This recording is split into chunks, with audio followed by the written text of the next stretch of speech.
The Time Machine by H. G. Wells. Reading by Mark Nelson. Chapter 1. The time traveler, for so it will be convenient to speak of him, was expounding a recondite matter to us. His grey eyes shone and twinkled, and his usually pale face was flushed and animated. The fire burned brightly, and the soft radiance of the incandescent lights in the lilies of silver caught the bubbles that flashed and passed in our glasses.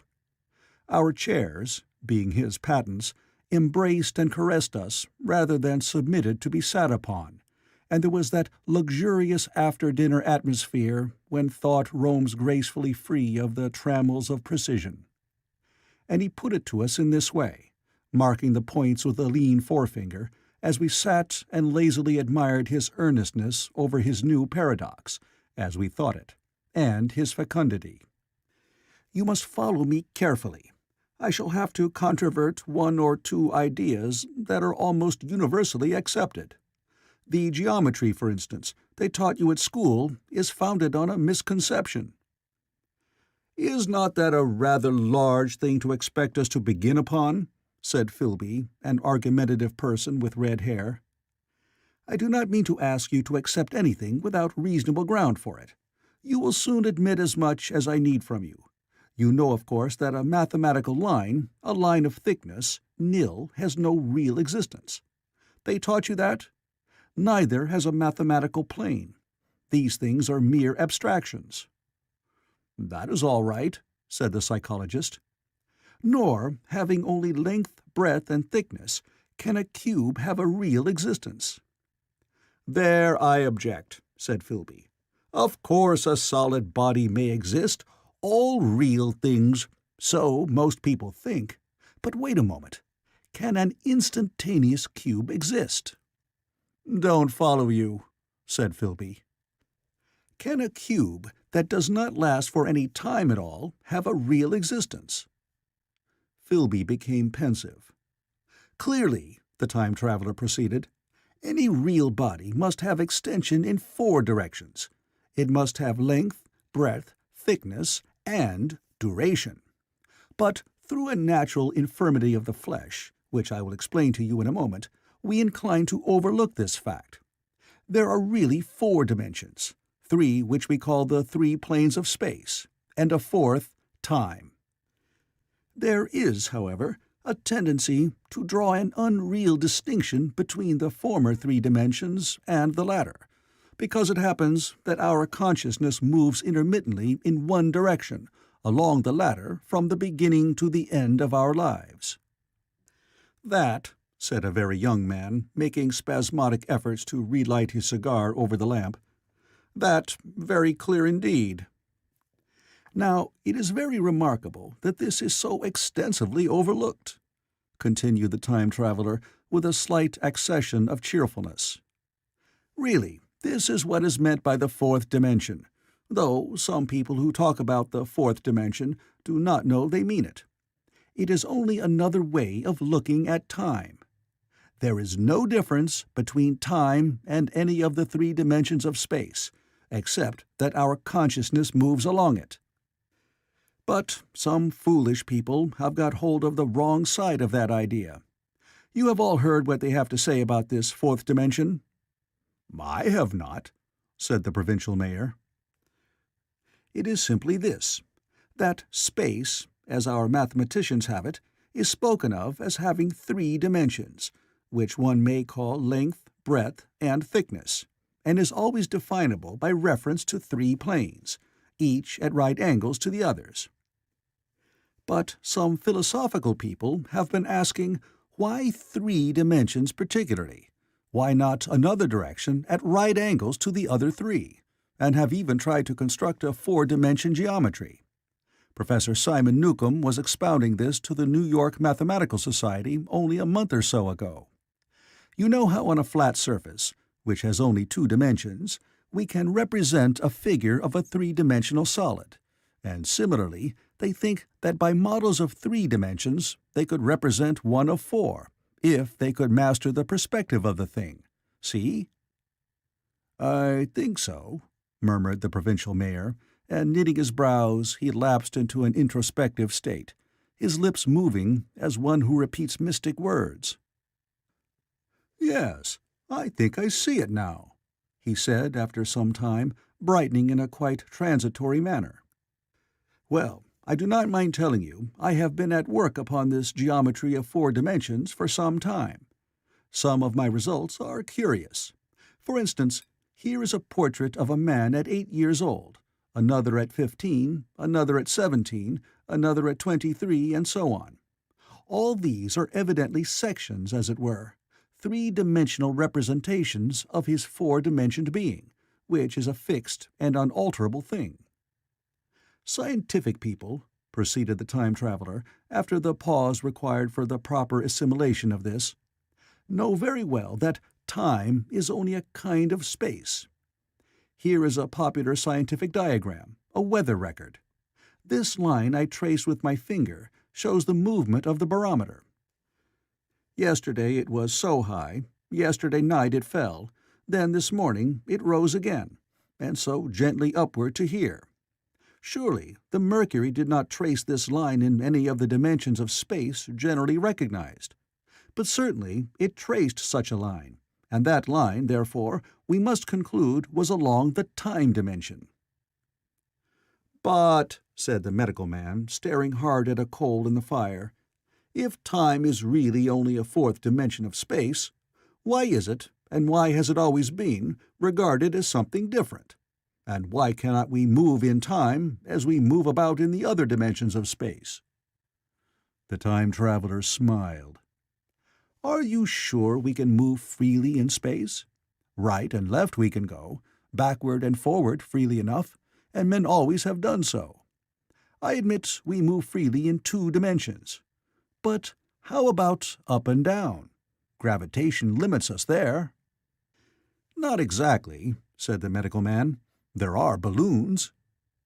"But before the balloons, save for spasmodic jumping and the inequalities of the surface, man had no freedom of vertical movement." "Still, they could move a little up and down," said the medical man. "Easier, far easier down than up. And you cannot move at all in time. You cannot get away from the present moment." "My dear sir, that is just where you are wrong. That is just where the whole world has gone wrong.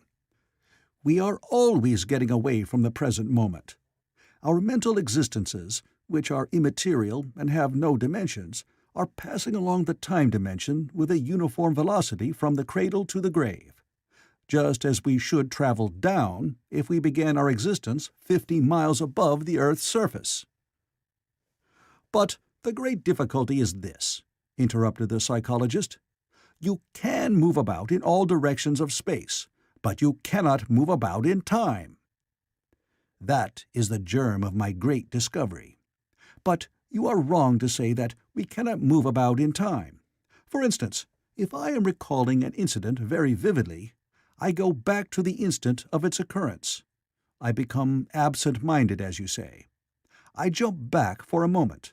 Of course, we have no means of staying back for any length of time, any more than a savage or an animal has of staying 6 feet above the ground.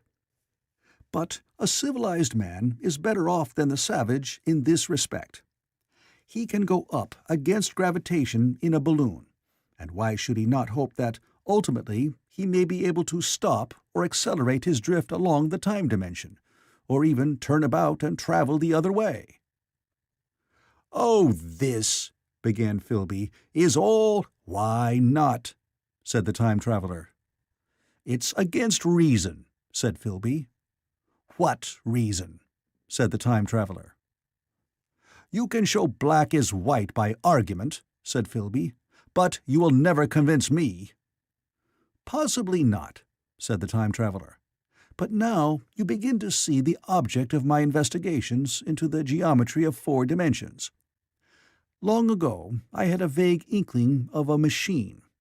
"To travel through time!" exclaimed the very young man. "That shall travel indifferently in any direction of space and time, as the driver determines." Philby contented himself with laughter. But I have experimental verification," said the time traveler. "It would be remarkably convenient for the historian," the psychologist suggested. "One might travel back and verify the accepted account of the Battle of Hastings, for instance." "Don't you think you would attract attention?" said the medical man. "Our ancestors had no great tolerance for anachronisms." "One might get one's Greek from the very lips of Homer and Plato," the very young man thought. "In which case they would certainly plough you for the little go.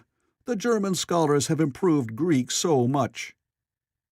"Then there is the future," said the very young man. "Just think, one might invest all one's money, leave it to accumulate at interest, and hurry on ahead." "To discover a society," said I, "erected on a strictly communistic basis." "Of all the wild, extravagant theories," began the psychologist.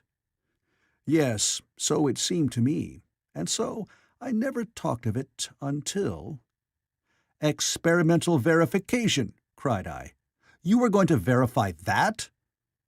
"The experiment!" cried Philby, who was getting brain-weary. "Let us see your experiment anyhow," said the psychologist, "though it's all humbug, you know."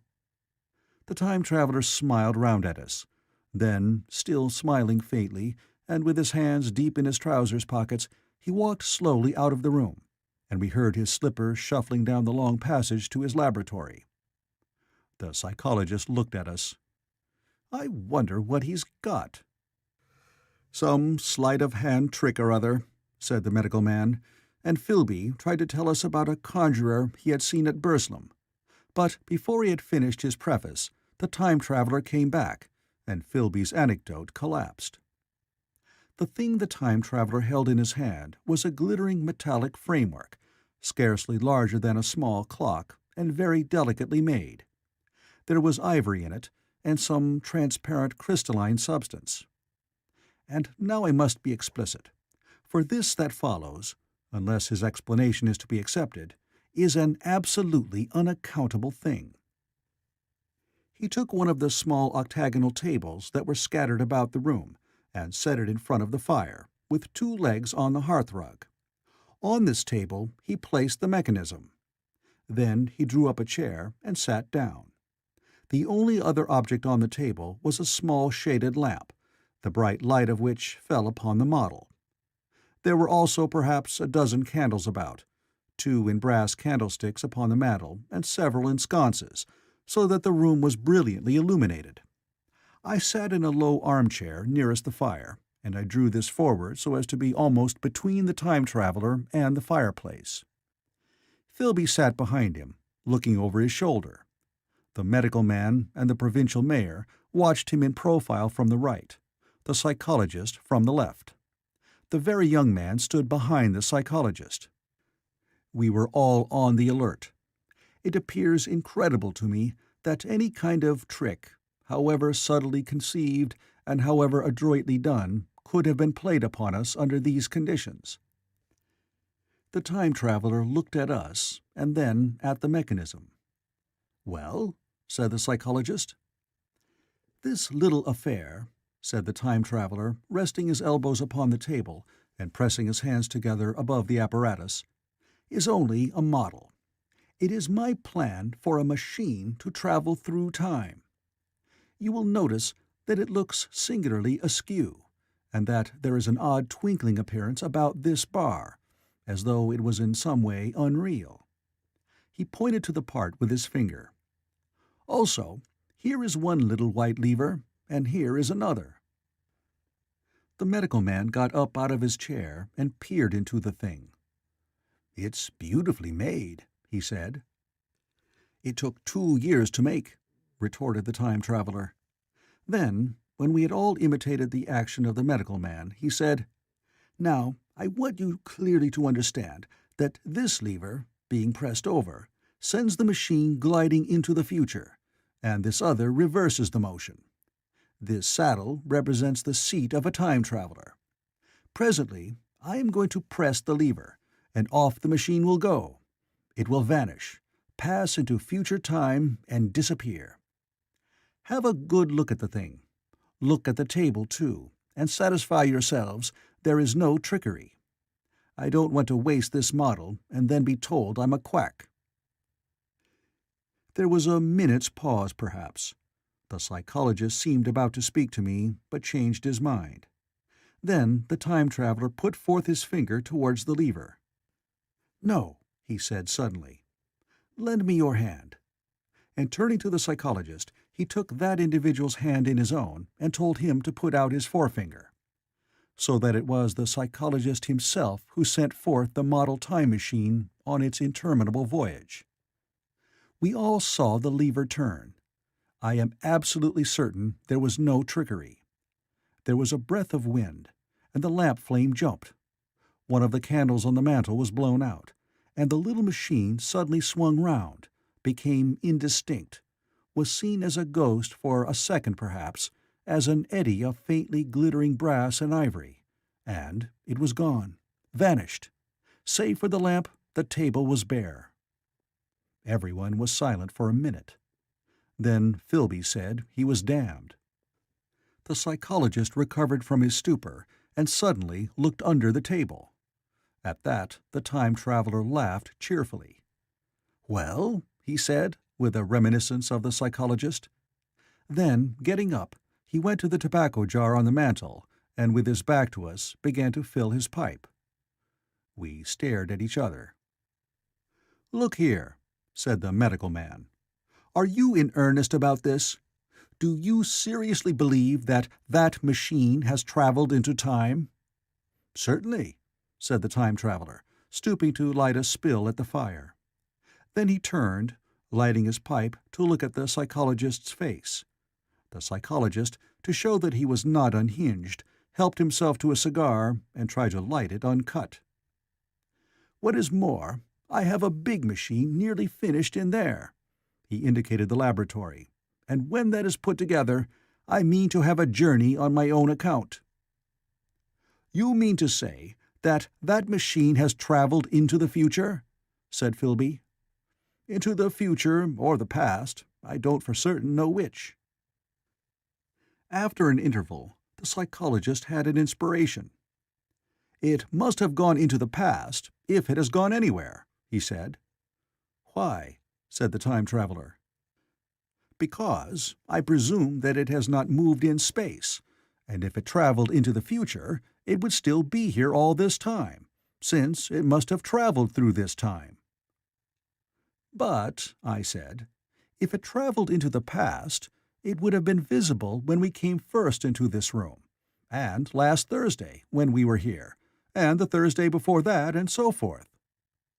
"Serious objections," remarked the provincial mayor, with an air of impartiality, turning towards the time-traveler. "Not a bit," said the time-traveler, and to the psychologist, "You think you can explain that. It's presentation below the threshold, you know, diluted presentation." "Of course," said the psychologist, and reassured us. "That's a simple point of psychology. I should have thought of it. It's plain enough and helps the paradox delightfully. We cannot see it, nor can we appreciate this machine any more than we can the spoke of a wheel spinning, or a bullet flying through the air. If it is traveling through time 50 times or 100 times faster than we are, if it gets through a minute while we get through a second, the impression it creates will, of course, be only 1/50th or 1/100th of what it would make if it were not traveling in time. That's plain enough." He passed his hand through the space in which the machine had been. "You see?" he said, laughing. We sat and stared at the vacant table for a minute or so. Then the time-traveler asked us what we thought of it all. "It sounds plausible enough tonight," said the medical man. "But wait until tomorrow. Wait for the common sense of the morning." "Would you like to see the time machine itself?" asked the time-traveler. And therewith, taking the lamp in his hand, he led the way down the long, draughty corridor to his laboratory. I remember vividly the flickering light, his queer, broad head in silhouette, the dance of the shadows, how we all followed him, puzzled but incredulous, and how, there in the laboratory, we beheld a larger edition of the little mechanism which we had seen vanish from before our eyes. Parts were of nickel, parts of ivory, parts had certainly been filed or sawn out of rock crystal. The thing was generally complete, but the twisted crystalline bars lay unfinished upon the bench beside some sheets of drawings, and I took one up for a better look at it. Quartz it seemed to be. "Look here," said the medical man. "Are you perfectly serious? Or is this a trick, like that ghost you showed us last Christmas?" "Upon that machine," said the time traveler, holding the lamp aloft, "I intend to explore time. Is that plain? I was never more serious in my life." None of us quite knew how to take it. I caught Philby's eye over the shoulder of the medical man, and he winked at me solemnly. End of Chapter 1. Chapter 2. I think that at the time none of us quite believed in the time machine. The fact is, the time traveler was one of those men who are too clever to be believed. You never felt that you saw all round him. You always suspected some subtle reserve, some ingenuity in ambush, behind his lucid frankness. Had Philby shown the model and explained the matter in the time traveler's words, we should have shown him far less skepticism, for we should have perceived his motives. A pork butcher could understand Philby, but the time traveler had more than a touch of whim among his elements, and we distrusted him. Things that would have made the frame of a less clever man seemed tricks in his hands. It is a mistake to do things too easily. The serious people who took him seriously never felt quite sure of his deportment. They were somehow aware that trusting their reputations for judgment with him was like furnishing a nursery with egg-shell china. So I didn't think any of us said very much about time-traveling in the interval between that Thursday and the next, though its odd potentialities ran, no doubt, in most of our minds. Its plausibility, that is, its practical incredibleness, the curious possibilities of anachronism and of utter confusion it suggested. For my own part, I was particularly preoccupied with the trick of the model. That I remember discussing with the medical man, whom I met on Friday at the Linnean. He said he had seen a similar thing at Tübingen, and laid considerable stress on the blowing out of the candle. But how the trick was done, he could not explain. The next Thursday I went again to Richmond. I suppose I was one of the time traveler's most constant guests, and arriving late, found 4 or 5 men already assembled in his drawing-room. The medical man was standing before the fire with a sheet of paper in one hand and his watch in the other. I looked around for the time traveler, and "It's 7:30 now," said the medical man. "I suppose we'd better have dinner." "Where's—" said I, naming our host. "You've just come? It's rather odd. He's unavoidably detained. He asks me in this note to lead off with dinner at 7 if he's not back. Says he'll explain when he comes." "It seems a pity to let the dinner spoil," said the editor of a well-known daily paper, and thereupon the doctor rang the bell. The psychologist was the only person besides the doctor and myself who had attended the previous dinner. The other men were Blank, the editor aforementioned, a certain journalist, and another, a quiet, shy man with a beard, whom I didn't know, and who, as far as my observation went, never opened his mouth all the evening. There was some speculation at the dinner table about the time traveler's absence, and I suggested time traveling, in a half-jocular spirit. The editor wanted that explained to him, and the psychologist volunteered a wooden account of the ingenious paradox and trick we had witnessed that day week. He was in the midst of his exposition when the door from the corridor opened slowly and without noise. I was facing the door and saw it first. "Hello," I said. "At last!" And the door opened wider, and the time traveler stood before us. I gave a cry of surprise. "Good heavens, man, what's the matter?" cried the medical man, who saw him next, and the whole tableful turned towards the door. He was in an amazing plight. His coat was dusty and dirty, and smeared with green down the sleeves, his hair disordered, and, as it seemed to me, grayer, either with dust and dirt, or because its color had actually faded. His face was ghastly pale. His chin had a brown cut on it, a cut half healed. His expression was haggard and drawn, as by intense suffering. For a moment he hesitated in the doorway, as if he had been dazzled by the light. Then he came into the room. He walked with just such a limp as I have seen in foot-sore tramps. We stared at him in silence, expecting him to speak. He said not a word, but came painfully to the table, and made a motion towards the wine.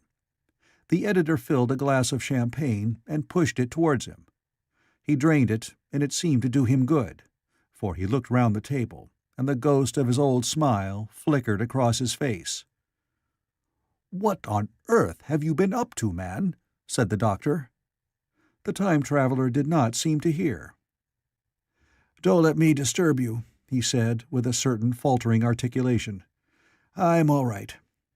He stopped, held out his glass for more, and took it off at a draught. "That's good," he said.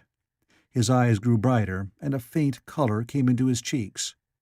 His glance flickered over our faces with a certain dull approval, and then went round the warm and comfortable room. Then he spoke again, still as it were feeling his way among his words. "I'm going to wash and dress, and then I'll come down and explain things. Save me some of that mutton. I'm starving for a bit of meat." He looked across at the editor, who was a rare visitor, and hoped he was all right.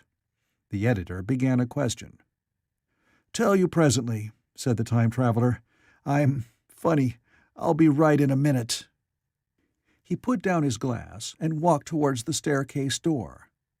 Again I remarked his lameness, and the soft padding sound of his footfall, and standing up in my place, I saw his feet as he went out. He had nothing on them but a pair of tattered, blood-stained socks. Then the door closed upon him. I had half a mind to follow, till I remembered how he detested any fuss about himself. For a minute, perhaps, my mind was wool-gathering. Then, "Remarkable behavior of an eminent scientist," I heard the editor say, thinking, after his wont, in headlines. And this brought my attention back to the bright dinner table.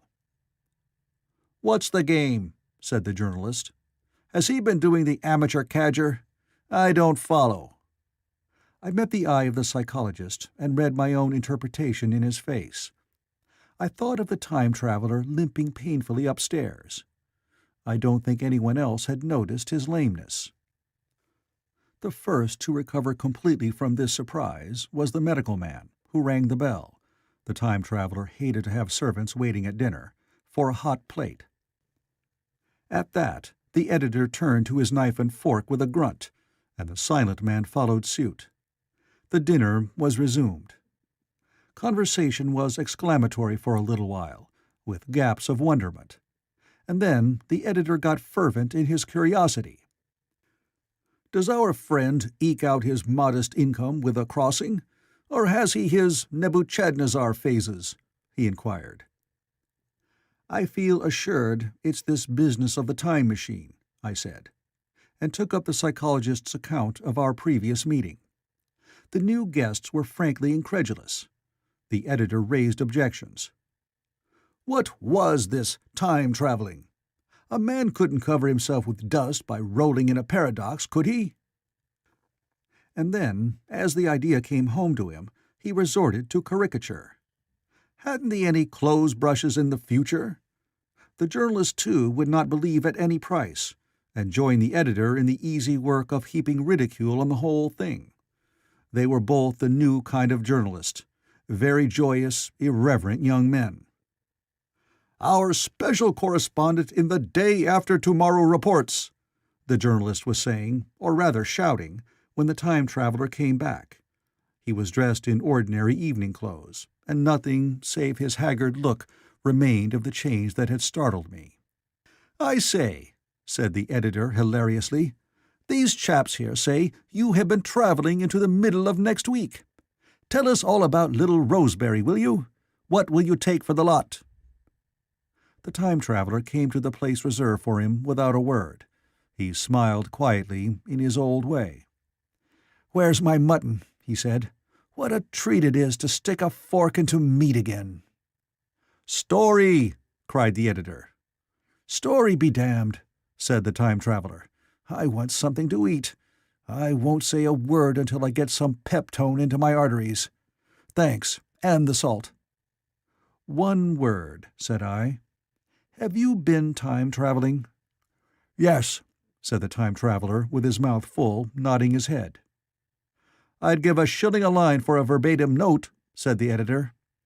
The time traveler pushed his glass towards the silent man and rang it with his fingernail, at which the silent man, who had been staring at his face, started convulsively, and poured him wine. The rest of the dinner was uncomfortable. For my own part, sudden questions kept rising to my lips, and I dare say it was the same with the others. The journalist tried to relieve the tension by telling anecdotes of Hetty Potter. The time traveler devoted his attention to his dinner, and displayed the appetite of a tramp. The medical man smoked a cigarette, and watched the time traveler through his eyelashes. The silent man seemed even more clumsy than usual, and drank champagne with regularity and determination out of sheer nervousness. At last the time traveler pushed his plate away and looked round us. "I suppose I must apologize," he said. "I was simply starving. I've had a most amazing time." He reached out his hand for a cigar and cut the end. "But come into the smoking room. It's too long a story to tell over greasy plates." And ringing the bell in passing, he led the way into the adjoining room. "You have told Blank and Dash and Chose about the machine?" he said to me, leaning back in his easy-chair and naming the 3 new guests. "But the thing's a mere paradox," said the editor. "I can't argue tonight. I don't mind telling you the story, but I can't argue. I will," he went on, "tell you the story of what has happened to me, if you like, but you must refrain from interruptions. I want to tell it, badly. Most of it will sound like lying. So be it. It's true, every word of it, all the same. I was in my laboratory at 4 o'clock, and since then I've lived 8 days, such days as no human being ever lived before. I'm nearly worn out, but I shan't sleep till I've told this thing over to you. Then I shall go to bed. But no interruptions. Is it agreed?" "Agreed," said the editor, and the rest of us echoed, "Agreed." And with that, the time traveler began his story as I've set it forth. He sat back in his chair at first, and spoke like a weary man. Afterwards, he got more animated. In writing it down, I feel with only too much keenness the inadequacy of pen and ink, and above all, my own inadequacy, to express its quality. You read, I will suppose, attentively enough, but you cannot see the speaker's white, sincere face in the bright circle of the little lamp, nor hear the intonation of his voice. You cannot know how his expression followed the turns of his story. Most of us hearers were in shadow, for the candles in the smoking-room had not been lighted, and only the face of the journalist and the legs of the silent man from the knees downward were illuminated. At first we glanced now and again at each other. After a time we ceased to do that, and looked only at the time traveler's face. End of Chapter 2. Chapter 3. I told some of you last Thursday of the principles of the time machine, and showed you the actual thing itself, incomplete in the workshop. There it is now, a little travel-worn truly, and one of the ivory bars is cracked and a brass rail bent, but the rest of it's sound enough. I expected to finish it on Friday, but on Friday, when the putting together was nearly done, I found that one of the nickel bars was exactly 1 inch too short, and this I had to get remade, so that the thing was not complete until this morning. It was at 10 o'clock today that the first of all time machines began its career.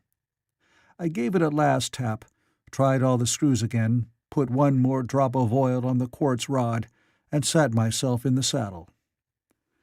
I suppose a suicide who holds a pistol to his skull feels much the same wonder at what will come next as I felt then. I took the starting lever in one hand and the stopping one in the other, pressed the first, and almost immediately the second. I seemed to reel. I felt a nightmare sensation of falling, and looking around, I saw the laboratory exactly as before. Had anything happened? For a moment, I suspected that my intellect had tricked me. Then I noted the clock. A moment before, as it seemed, it had stood at a minute or so past 10. Now it was nearly 3:30. I drew a breath, set my teeth, gripped the starting lever with both hands, and went off with a thud. The laboratory got hazy and went dark. Mrs. Watchett came in and walked, apparently without seeing me, towards the garden door. I suppose it took her a minute or so to traverse the place, but to me she seemed to shoot across the room like a rocket. I pressed the lever over to its extreme position. The night came like the turning out of a lamp, and in another moment came tomorrow. The laboratory grew faint and hazy, then fainter and even fainter. Tomorrow night came black, then day again, night again, day again, faster and faster still. An eddying murmur filled my ears, and a strange, dumb confusedness descended on my mind. I am afraid I cannot convey the peculiar sensations of time-traveling. They are excessively unpleasant. There is a feeling exactly like that one has upon a switchback, of a helpless, headlong motion. I felt the same horrible anticipation, too, of an imminent smash. As I put on pace, night followed day like the flapping of a black wing. The dim suggestion of the laboratory seemed presently to fall away from me, and I saw the sun hopping swiftly across the sky, leaping it every minute, and every minute marking a day. I suppose the laboratory had been destroyed, and I had come into the open air. I had a dim impression of scaffolding, but I was already going too fast to be conscious of any moving things. The slowest snail that ever crawled dashed by too fast for me. The twinkling succession of darkness and light was excessively painful to the eye. Then, in the intermittent darknesses, I saw the moon spinning swiftly through her quarters from new to full, and had a faint glimpse of the circling stars. Presently, as I went on, still gaining velocity, the palpitation of night and day merged into one continuous grayness. The sky took on a wonderful deepness of blue, a splendid, luminous color, like that of early twilight. The jerking sun became a streak of fire, a brilliant arch in space, the moon a fainter, fluctuating band, and I could see nothing of the stars, save now and then a brighter circle flickering in the blue. The landscape was misty and vague. I was still on the hillside upon which this house now stands, and the shoulder rose above me grey and dim.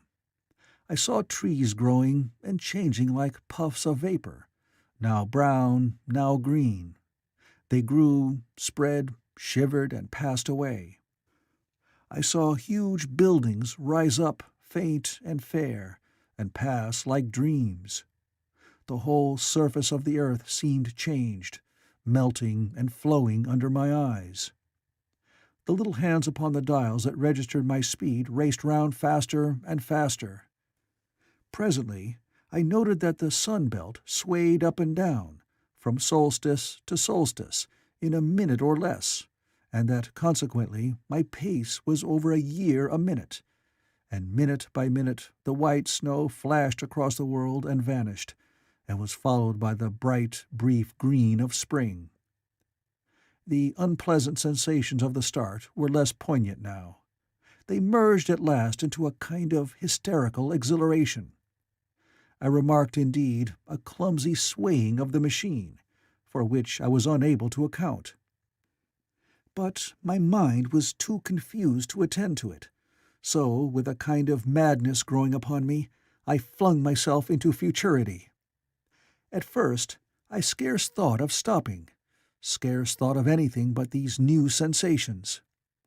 But presently a fresh series of impressions grew up in my mind, a certain curiosity, and therewith a certain dread, until at last they took complete possession of me. What strange developments of humanity, what wonderful advances upon our rudimentary civilization, I thought, might not appear when I came to look nearly into the dim, elusive world that raced and fluctuated before my eyes. I saw great and splendid architecture rising about me, more massive than any buildings of our own time, and yet, it seemed, built of glimmer and mist. I saw a richer green flow up the hillside and remain there, without any wintry intermission. Even through the veil of my confusion, the earth seemed very fair, and so my mind came round to the business of stopping. The peculiar risk lay in the possibility of my finding some substance in the space which I, or the machine, occupied. So long as I travelled at a high velocity through time, this scarcely mattered. I was, so to speak, attenuated, was slipping like a vapour through the interstices of intervening substances. But to come to a stop involved the jamming of myself, molecule by molecule, into whatever lay in my way, meant bringing my atoms into such intimate contact with those of the obstacle that a profound chemical reaction, possibly a far-reaching explosion, would result, and blow myself and my apparatus out of all possible dimensions, into the unknown. This possibility had occurred to me again and again while I was making the machine, but then I had cheerfully accepted it as an unavoidable risk, one of the risks a man has got to take. Now the risk was inevitable, I no longer saw it in the same cheerful light. The fact is that, insensibly, the absolute strangeness of everything, the sickly jarring and swaying of the machine, above all, the feeling of prolonged falling, had absolutely upset my nerve. I told myself that I could never stop, and with a gust of petulance I resolved to stop forthwith. Like an impatient fool, I lugged over the lever, and incontinently the thing went reeling over, and I was flung headlong through the air. There was the sound of a clap of thunder in my ears. I may have been stunned for a moment. A pitiless hail was hissing round me, and I was sitting on a soft turf in front of the overset machine. Everything still seemed grey, but presently I remarked that the confusion in my ears was gone. I looked round me. I was on what seemed to be a little lawn in a garden, surrounded by rhododendron bushes, and I noticed that their mauve and purple blossoms were dropping in a shower under the beating of the hailstones. The rebounding, dancing hail hung in a cloud over the machine and drove along the ground like smoke. In a moment I was wet to the skin. "Fine hospitality," said I, "to a man who has travelled innumerable years to see you." Presently I thought what a fool I was to get wet. I stood up and looked round me. A colossal figure, carved apparently in some white stone, loomed indistinctly beyond the rhododendrons through the hazy downpour. But all else of the world was invisible. My sensations would be hard to describe. As the columns of hail grew thinner, I saw the white figure more distinctly. It was very large, for a silver birch tree touched its shoulder. It was of a white marble, in shape something like a winged sphinx, but the wings, instead of being carried vertically at the sides, were spread so that it seemed to hover. The pedestal, it appeared to me, was of bronze, and was thick with verdigris. It chanced that the face was towards me. The sightless eyes seemed to watch me. There was the faint shadow of a smile on the lips. It was greatly weather-worn, and that imparted an unpleasant suggestion of disease. I stood looking at it for a little space, half a minute perhaps, or half an hour. It seemed to advance and to recede as the hail drove before it denser or thinner. At last I tore my eyes from it for a moment, and saw that the hail curtain had worn threadbare, and that the sky was lightening with the promise of the sun. I looked up again at the crouching white shape, and the full temerity of my voyage came suddenly upon me. What might appear when that hazy curtain was altogether withdrawn? What might not have happened to men? What if cruelty had grown into a common passion? What if in this interval the race had lost its manliness, and had developed into something inhuman, unsympathetic, and overwhelmingly powerful? I might seem some old-world, savage animal, only the more dreadful and disgusting for our common likeness, a foul creature to be incontinently slain. Already I saw other vast shapes, huge buildings with intricate parapets and tall columns, with a wooded hillside dimly creeping in upon me through the lessening storm. I was seized with a panic fear. I turned frantically to the time machine and strove hard to readjust it. As I did so, the shafts of the sun smote through the thunderstorm. The grey downpour was swept aside and vanished like the trailing garments of a ghost. Above me, in the intense blue of the summer sky, some faint brown shreds of cloud whirled into nothingness. The great buildings about me stood out clear and distinct, shining with the wet of the thunderstorm, and picked out in white by the unmelted hailstones piled along their courses. I felt naked in a strange world. I felt as perhaps a bird may feel in the clear air, knowing the hawk wings above and will swoop. My fear grew to frenzy. I took a breathing space, set my teeth, and again grappling fiercely, wrist and knee, with the machine. It gave under my desperate onset and turned over. It struck my chin violently. One hand on the saddle, the other on the lever, I stood panting heavily in attitude to mount again. But with this recovery of a prompt retreat, my courage recovered. I looked more curiously and less fearfully at this world of the remote future. In a circular opening, high up in the wall of the nearer house, I saw a group of figures clad in rich soft robes. They had seen me, and their faces were directed towards me. Then I heard voices approaching me. Coming through the bushes by the white sphinx were the heads and shoulders of men running. One of these emerged in a pathway leading straight to the little lawn upon which I stood with my machine. He was a slight creature, perhaps 4 feet high, clad in a purple tunic, girdled at the waist with a leather belt. Sandals, or buskins, I could not clearly distinguish which, were on his feet. His legs were bare to the knees, and his head was bare. Noticing that, I noticed for the first time how warm the air was. He struck me as being a very beautiful and graceful creature, but indescribably frail. His flushed face reminded me of the more beautiful kind of consumptive, that hectic beauty of which we used to hear so much.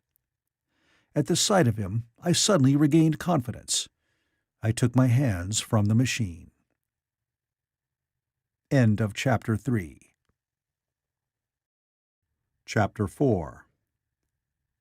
In another moment we were standing face to face, I and this fragile thing out of futurity. He came straight up to me and laughed into my eyes. The absence from his bearing of any sign of fear struck me at once. Then he turned to the 2 others who were following him and spoke to them in a strange and very sweet and liquid tongue. There were others coming, and presently a little group of perhaps 8 or 10 of these exquisite creatures were about me. One of them addressed me.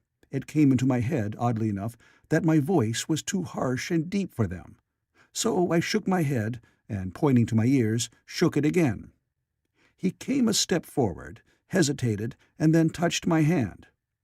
Then I felt other soft little tentacles upon my back and shoulders. They wanted to make sure I was real. There was nothing in this at all alarming. Indeed, there was something in these pretty little people that inspired confidence, a graceful gentleness, a certain childlike ease.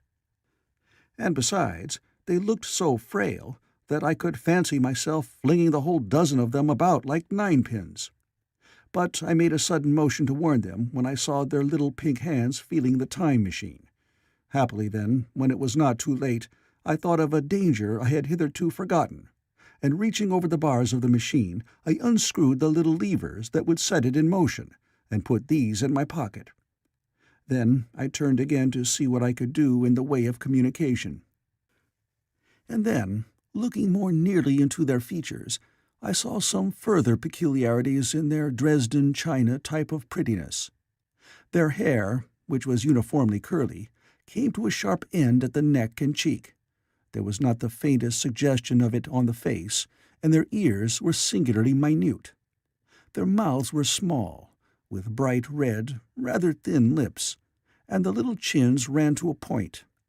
The eyes were large and mild, and, this may seem egotism on my part, I fancied even that there was a certain lack of the interest I might have expected in them.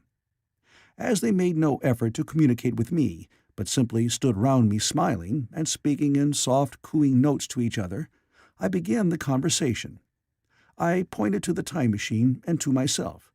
Then, hesitating for a moment how to express time, I pointed to the sun. At once a quaintly pretty little figure in checkered purple and white followed my gesture, and then astonished me by imitating the sound of thunder. For a moment I staggered, though the import of his gesture was plain enough. The question had come into my mind abruptly. Were these creatures fools? You may hardly understand how it took me. You see, I had always anticipated that the people of the year 800 and 2000 odd would be incredibly in front of us in knowledge, art, everything. Then one of them suddenly asked me a question that showed him to be on the intellectual level of one of our 5-year-old children. Asked me, in fact, if I had come from the sun in a thunderstorm. It let loose the judgment I had suspended upon their clothes, their frail light limbs and fragile features. A flow of disappointment rushed across my mind. For a moment I felt that I had built the time machine in vain. I nodded, pointed to the sun, and gave them such a vivid rendering of a thunderclap as startled them. They all withdrew a pace or so and bowed. Then came one laughing towards me, carrying a chain of beautiful flowers altogether new to me, and put it about my neck. The idea was received with melodious applause, and presently they were all running to and fro for flowers, and laughingly flinging them upon me, until I was almost smothered with blossom. You who have never seen the like can scarcely imagine what delicate and wonderful flowers countless years of culture had created. Then someone suggested that their plaything should be exhibited in the nearest building, and so I was led past the Sphinx of white marble, which had seemed to watch me all the while with a smile at my astonishment, towards a vast grey edifice of fretted stone. As I went with them, the memory of my confident anticipations of a profoundly grave and intellectual posterity came with irresistible merriment to my mind. The building had a huge entry, and was altogether of colossal dimensions. I was naturally most occupied with the growing crowd of little people, and with the big open portals that yawned before me, shadowy and mysterious. My general impression of the world I saw over their heads was a tangled waste of beautiful bushes and flowers, a long-neglected and yet weedless garden. I saw a number of tall spikes of strange white flowers, measuring a foot perhaps across the spread of the waxen petals. They grew scattered, as if wild, among the variegated shrubs, but, as I say, I did not examine them closely at this time. The time machine was left deserted on the turf among the rhododendrons. The arch of the doorway was richly carved, but naturally I did not observe the carving very narrowly, though I fancied I saw suggestions of old Phoenician decorations as I passed through, and it struck me that they were very badly broken and weather-worn. Several more brightly clad people met me in the doorway, and so we entered, I, dressed in dingy 19th-century garments, looking grotesque enough, garlanded with flowers, and surrounded by an eddying mass of bright, soft-colored robes and shining white limbs, in a melodious whirl of laughter and laughing speech. The big doorway opened into a proportionately great hall hung with brown. The roof was in shadow, and the windows, partially glazed with colored glass and partially unglazed, admitted a tempered light. The floor was made up of huge blocks of some very hard white metal, not plates nor slabs, blocks, and it was so much worn, as I judged by the going to and fro of past generations, as to be deeply channeled along the more frequented ways. Transverse to the length were innumerable tables made of slabs of polished stone, raised perhaps a foot from the floor, and upon these were heaps of fruits. Some I recognized as a kind of hypertrophied raspberry and orange, but for the most part they were strange. Between the tables was scattered a great number of cushions. Upon these my conductors seated themselves, signing for me to do likewise. With a pretty absence of ceremony, they began to eat the fruit with their hands, flinging peel and stalks, and so forth, into the round openings in the sides of the tables. I was not loath to follow their example, for I felt thirsty and hungry. As I did so, I surveyed the hall at my leisure. And perhaps the thing that struck me most was its dilapidated look. The stained glass windows, which displayed only a geometrical pattern, were broken in many places, and the curtains that hung across the lower end were thick with dust. And it caught my eye that the corner of the marble table near me was fractured. Nevertheless, the general effect was extremely rich and picturesque. There were perhaps a couple of hundred people dining in the hall, and most of them, seated as near to me as they could come, were watching me with interest, their little eyes shining over the fruit they were eating. All were clad in the same soft and yet strong silky material. Fruit, by the by, was all their diet. These people of the remote future were strict vegetarians, and while I was with them, in spite of some carnal cravings, I had to be frugivorous also. Indeed, I found afterwards that horses, cattle, sheep, dogs had followed the ichthyosaurus into extinction. But the fruits were very delightful. One, in particular, had seemed to be in season all the time I was there. A floury thing in a three-sided husk was especially good, and I made it my staple. At first, I was puzzled by all these strange fruits, and by the strange flowers I saw, but later I began to perceive their import. However, I am telling you of my fruit dinner in the distant future now. So soon as my appetite was a little checked, I determined to make a resolute attempt to learn the speech of these new men of mine. Clearly, that was the next thing to do. The fruits seemed a convenient thing to begin upon, and holding one of these up, I began a series of interrogative sounds and gestures. I had some considerable difficulty in conveying my meaning. At first, my efforts met with a stare of surprise or inextinguishable laughter, but presently a fair-haired little creature seemed to grasp my intention and repeated a name. They had to chatter and explain the business at great length to each other, and my first attempts to make the exquisite little sounds of their language caused an immense amount of amusement. However, I felt like a schoolmaster amidst children, and persisted, and presently I had a score of noun substantives at least at my command. And then I got to demonstrate pronouns, and even the verb to eat. But it was slow work, and the little people soon tired and wanted to get away from my interrogations, so I determined, rather of necessity, to let them give their lessons in little doses when they felt inclined. And very little doses I found they were before long, for I never met people more indolent or more easily fatigued. A queer thing I soon discovered about my little hosts, and that was their lack of interest. They would come to me with eager cries of astonishment, like children, but, like children, they would soon stop examining me and wander away after some other toy. The dinner and my conversation beginnings ended, I noted for the first time that almost all those who had surrounded me at first were gone. It is odd, too, how speedily I came to disregard these little people.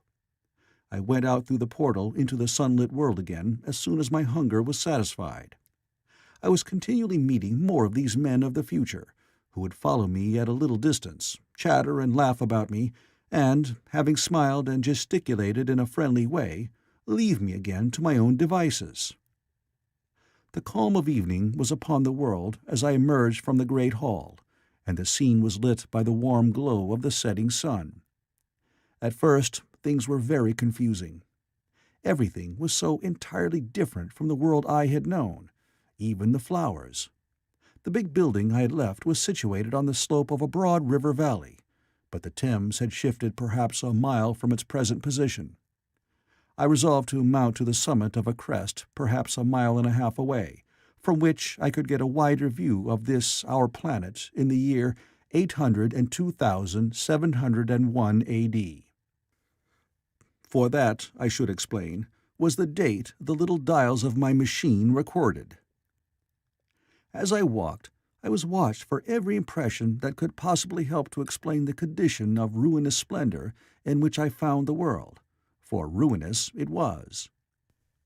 A little way up the hill, for instance, was a great heap of granite, bound together by masses of aluminium, a vast labyrinth of precipitous walls and crumpled heaps, amidst which were thick heaps of very beautiful pagoda-like plants, nettles possibly, but wonderfully tinted with brown about the leaves, and incapable of stinging. It was, evidently, the derelict remains of some vast structure. To what end built, I could not determine. It was here that I was destined, at a later date, to have a very strange experience, the first intimation of a still stranger discovery, but of that I will speak in its proper place. Looking round with a sudden thought, from a terrace on which I rested for a while, I realized that there were no small houses to be seen. Apparently, the single house, and possibly even the household, had vanished. Here and there among the greenery were palace-like buildings, but the house and the cottage, which form such characteristic features of our own English landscape, had disappeared. Communism, said I to myself. And on the heels of that came another thought. I looked at the half-dozen little figures that were following me. Then, in a flash, I perceived that all had the same form of costume, the same soft, hairless visage, and the same girlish rotundity of limb. It may seem strange, perhaps, that I had not noticed this before, but everything was so strange. Now I saw the fact plainly enough. In costume, and in all the differences of texture and bearing that now mark off the sexes from each other, these people of the future were alike, and the children seemed to my eyes to be but the miniatures of their parents. I judged then that the children of that time were extremely precocious, physically at least, and I found afterwards abundant verification of my opinion. Seeing the ease and security in which these people were living, I felt that this close resemblance of the sexes was, after all, what one would expect, for the strength of a man and the softness of a woman, the institution of the family, and the differentiation of occupations are mere militant necessities of an age of physical force. Where population is balanced and abundant, much childbearing becomes an evil rather than a blessing to the state. Where violence comes but rarely and offspring are secure, there is less necessity, indeed there is no necessity, for an efficient family, and the specialization of the sexes with reference to their children's needs disappears. We see some beginnings of this even in our own time, and in this future age it was complete. This, I must remind you, was my speculation at the time. Later, I was to appreciate how far it fell short of the reality. While I was musing upon these things, my attention was attracted by a pretty little structure, like a well under a cupola. I thought in a transitory way of the oddness of wells still existing, and then resumed the thread of my speculations. There were no large buildings towards the top of the hill, and as my walking powers were evidently miraculous, I was presently left alone for the first time. With a strange sense of freedom and adventure, I pushed on up to the crest. There I found a seat of some yellow metal that I did not recognize, corroded in places with a kind of pinkish rust, and half smothered in soft moss. The armrests cast and filed into the resemblance of griffins' heads. I sat down on it, and I surveyed the broad view of our old world under the sunset of that long day. It was as sweet and fair a view as I have ever seen. The sun had already gone below the horizon, and the west was flaming gold, touched with some horizontal bars of purple and crimson. Below was the valley of the Thames, in which the river lay like a band of burnished steel. I have already spoken of the great palaces dotted about among the variegated greenery, some in ruins and some still occupied. Here and there rose a white or silvery figure in the waste garden of the earth. Here and there came the sharp vertical line of some cupola or obelisk. There were no hedges, no signs of proprietary rights, no evidences of agriculture. The whole earth had become a garden.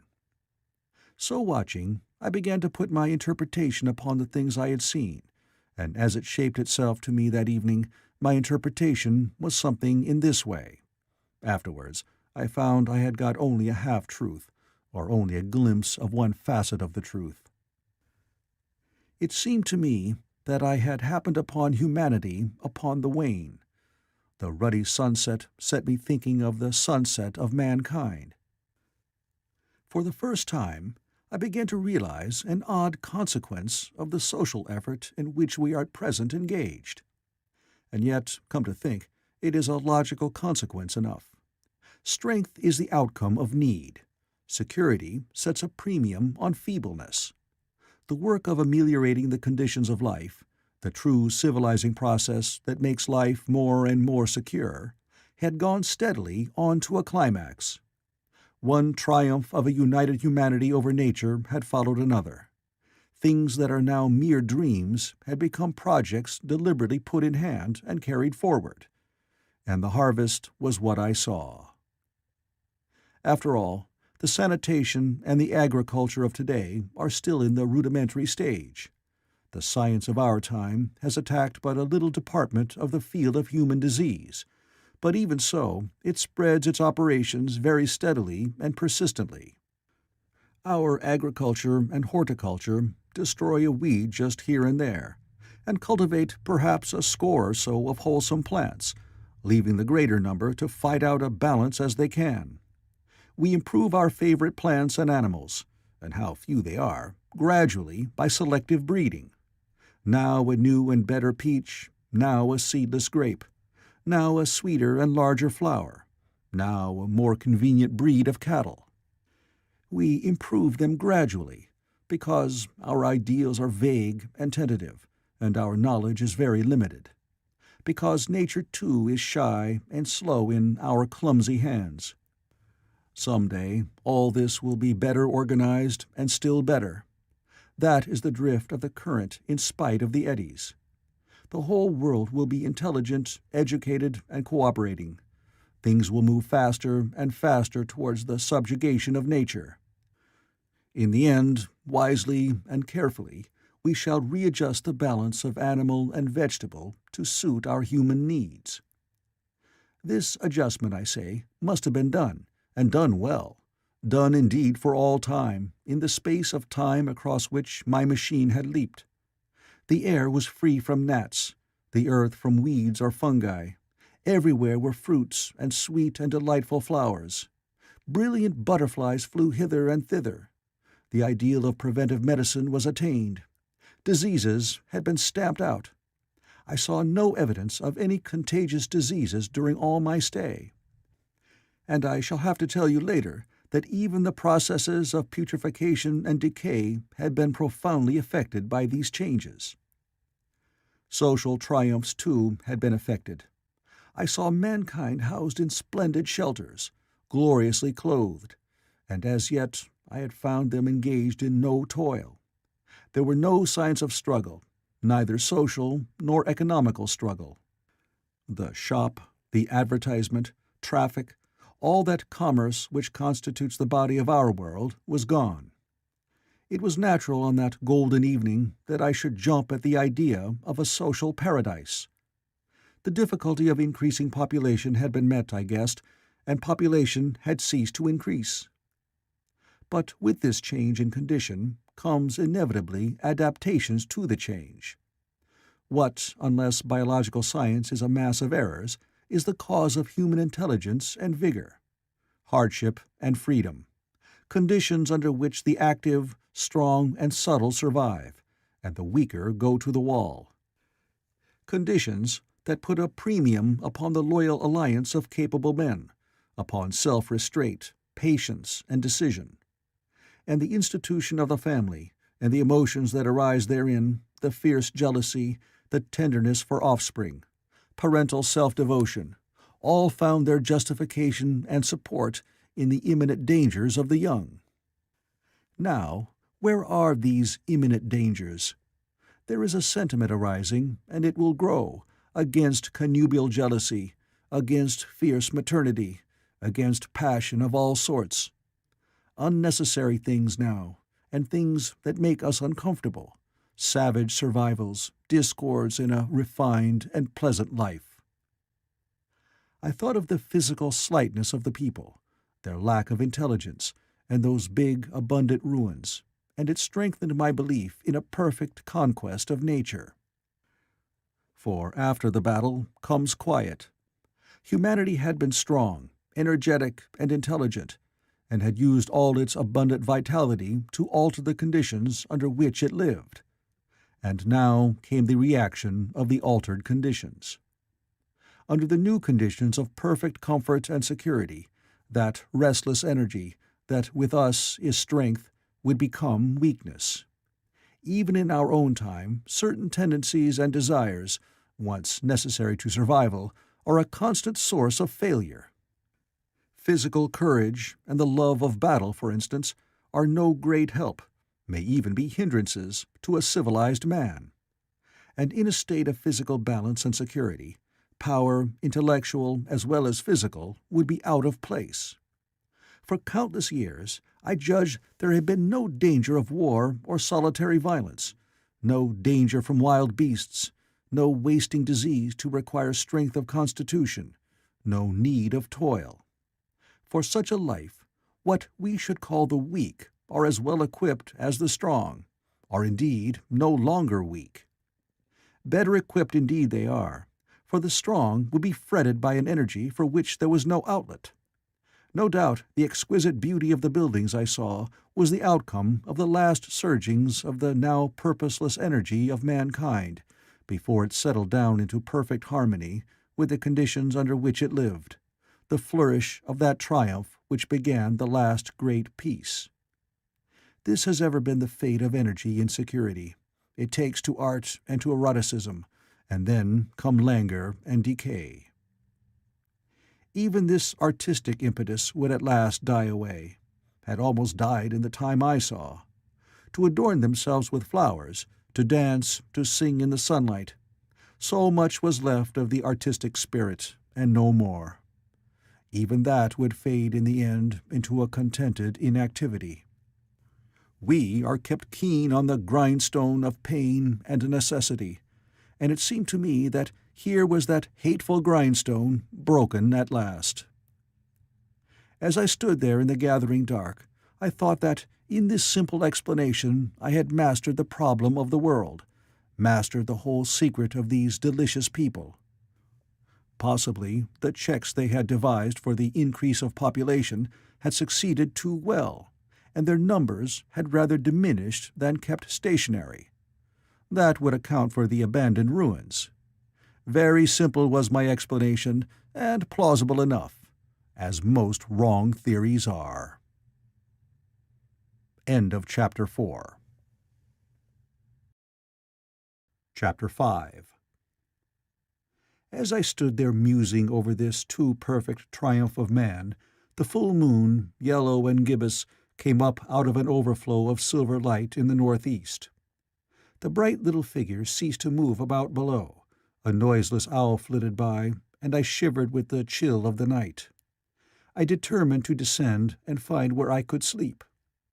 I looked for the building I knew. Then my eye traveled along to the figure of the white sphinx upon the pedestal of bronze, growing distinct as the light of the rising moon grew brighter. I could see the silver birch against it. There was the tangle of rhododendron bushes, black in the pale light, and there was the little lawn. I looked at the lawn again. A queer doubt chilled my complacency. No, said I stoutly to myself, that was not the lawn. But it was the lawn, for the white leprous face of the Sphinx was towards it. Can you imagine what I felt as this conviction came home to me? But you cannot. The time machine was gone. At once, like a lash across the face, came the possibility of losing my own age, of being left helpless in this strange new world. The bare thought of it was an actual physical sensation. I could feel it grip me at the throat and stop my breathing. In another moment I was in a passion of fear and running with great leaping strides down the slope. Once I fell headlong and cut my face. I lost no time in stanching the blood, but jumped up and ran on, with a warm trickle down my cheek and chin. All the time I ran, I was saying to myself, "They have moved it a little, pushed it under the bushes, out of the way." Nevertheless, I ran with all my might. All the time, with the certainty that sometimes comes with excessive dread, I knew that such assurance was folly, knew instinctively that the machine was removed out of my reach. My breath came with pain. I suppose I covered the whole distance from the hill crest to the little lawn, 2 miles perhaps, in 10 minutes. And I am not a young man. I cursed aloud as I ran, at my confident folly in leaving the machine, wasting good breath thereby. I cried aloud, and none answered. Not a creature seemed to be stirring in the moonlit world. When I reached the lawn, my worst fears were realized. Not a trace of the thing was to be seen. I felt faint and cold when I faced the empty space among the black tangle of bushes. I ran round it furiously, as if the thing might be hidden in a corner, and then stopped abruptly, with my hands clutching my hair. Above me towered the Sphinx, upon the bronze pedestal, white, shining, leprous in the light of the rising moon. It seemed to smile in mockery of my dismay. I might have consoled myself by imagining the little people had put the mechanism in some shelter for me, had I not felt assured of their physical and intellectual inadequacy. That is what dismayed me, the sense of some hitherto unsuspected power, through whose intervention my invention had vanished. Yet, for one thing, I felt assured. Unless some other age had produced its exact duplicate, the machine could not have moved in time. The attachment of the levers, I will show you the method later, prevented anyone from tampering with it in that way when they were removed. It had moved and was hid only in space. But then, where could it be? I think I must have had a kind of frenzy. I remember running violently in and out among the moonlit bushes all round the Sphinx, and startling some white animal that in the dim light I took for a small deer. I remember, too, late that night, beating the bushes with my clenched fist until my knuckles were gashed and bleeding from the broken twigs. Then, sobbing and raving in my anguish of mind, I went down to the great building of stone. The big hall was dark, silent, and deserted. I slipped on the uneven floor and fell over one of the malachite tables, almost breaking my shin. I lit a match and went on past the dusty curtains of which I have told you. Then I found a second great hall, covered with cushions, upon which, perhaps, A score or so of the little people were sleeping. I have no doubt they found my second appearance strange enough, coming suddenly out of the quiet darkness with inarticulate noises and the splutter and flare of a match. For they had forgotten about matches. "Where is my time machine?" I began, bawling like an angry child, laying hands upon them and shaking them up together. I must have been very queer to them. Some laughed. Most of them looked sorely frightened. When I saw them standing round me, it came into my head that I was doing as foolish a thing as it was possible for me to do under the circumstances, in trying to revive the sensation of fear. For, reasoning from their daylight behavior, I thought that fear must be forgotten. Abruptly, I dashed down the match, and knocking one of the people over in my course, went blundering across the big dining hall again, out under the moonlight. I heard cries of terror, and their little feet running and stumbling this way and that. I do not remember all I did as the moon crept up the sky. I suppose it was the unexpected nature of my loss that maddened me. I felt hopelessly cut off from my own kind, a strange animal in an unknown world. I must have raved to and fro, screaming and crying upon God and fate. I have a memory of horrible fatigue as the long night of despair wore away, of looking in this impossible place and that, of groping among moonlit ruins and touching strange creatures in the black shadows, at last of lying on the ground near the Sphinx and weeping with absolute wretchedness. I had nothing left but misery. Then I slept, and when I woke again it was full day, and a couple of sparrows were hopping round me on the turf within reach of my arm. I sat up in the freshness of the morning, trying to remember how I had got there, and why I had such a profound sense of desertion and despair. Then things came clear in my mind. With the plain, reasonable daylight, I could look my circumstances fairly in the face. I saw the wild folly of my frenzy overnight, and I could reason with myself. Suppose the worst, I said. Suppose the machine altogether lost, perhaps destroyed. It behooves me to be calm and patient, to learn the way of the people, to get a clear idea of the method of my loss, and the means of getting materials and tools, so that in the end, perhaps, I may make another. That would be my only hope, perhaps, but better than despair. And, after all, it was a beautiful and curious world. But probably the machine had only been taken away. Still, I must be calm and patient, find its hiding place, and recover it by force or cunning. And with that, I scrambled to my feet and looked about me, wondering where I could bathe. I felt weary, stiff, and travel-soiled. The freshness of the morning made me desire an equal freshness. I had exhausted my emotion. Indeed, as I went about my business, I found myself wondering at my intense excitement overnight. I made a careful examination of the ground about the little lawn. I wasted some time in futile questionings, conveyed, as well as I was able, to such of the little people as came by. They all failed to understand my gestures. Some were simply stolid, some thought it was a jest and laughed at me. I had the hardest task in the world to keep my hands off their pretty, laughing faces. It was a foolish impulse, but the devil begotten of fear and blind anger was ill-curbed and still eager to take advantage of my perplexity.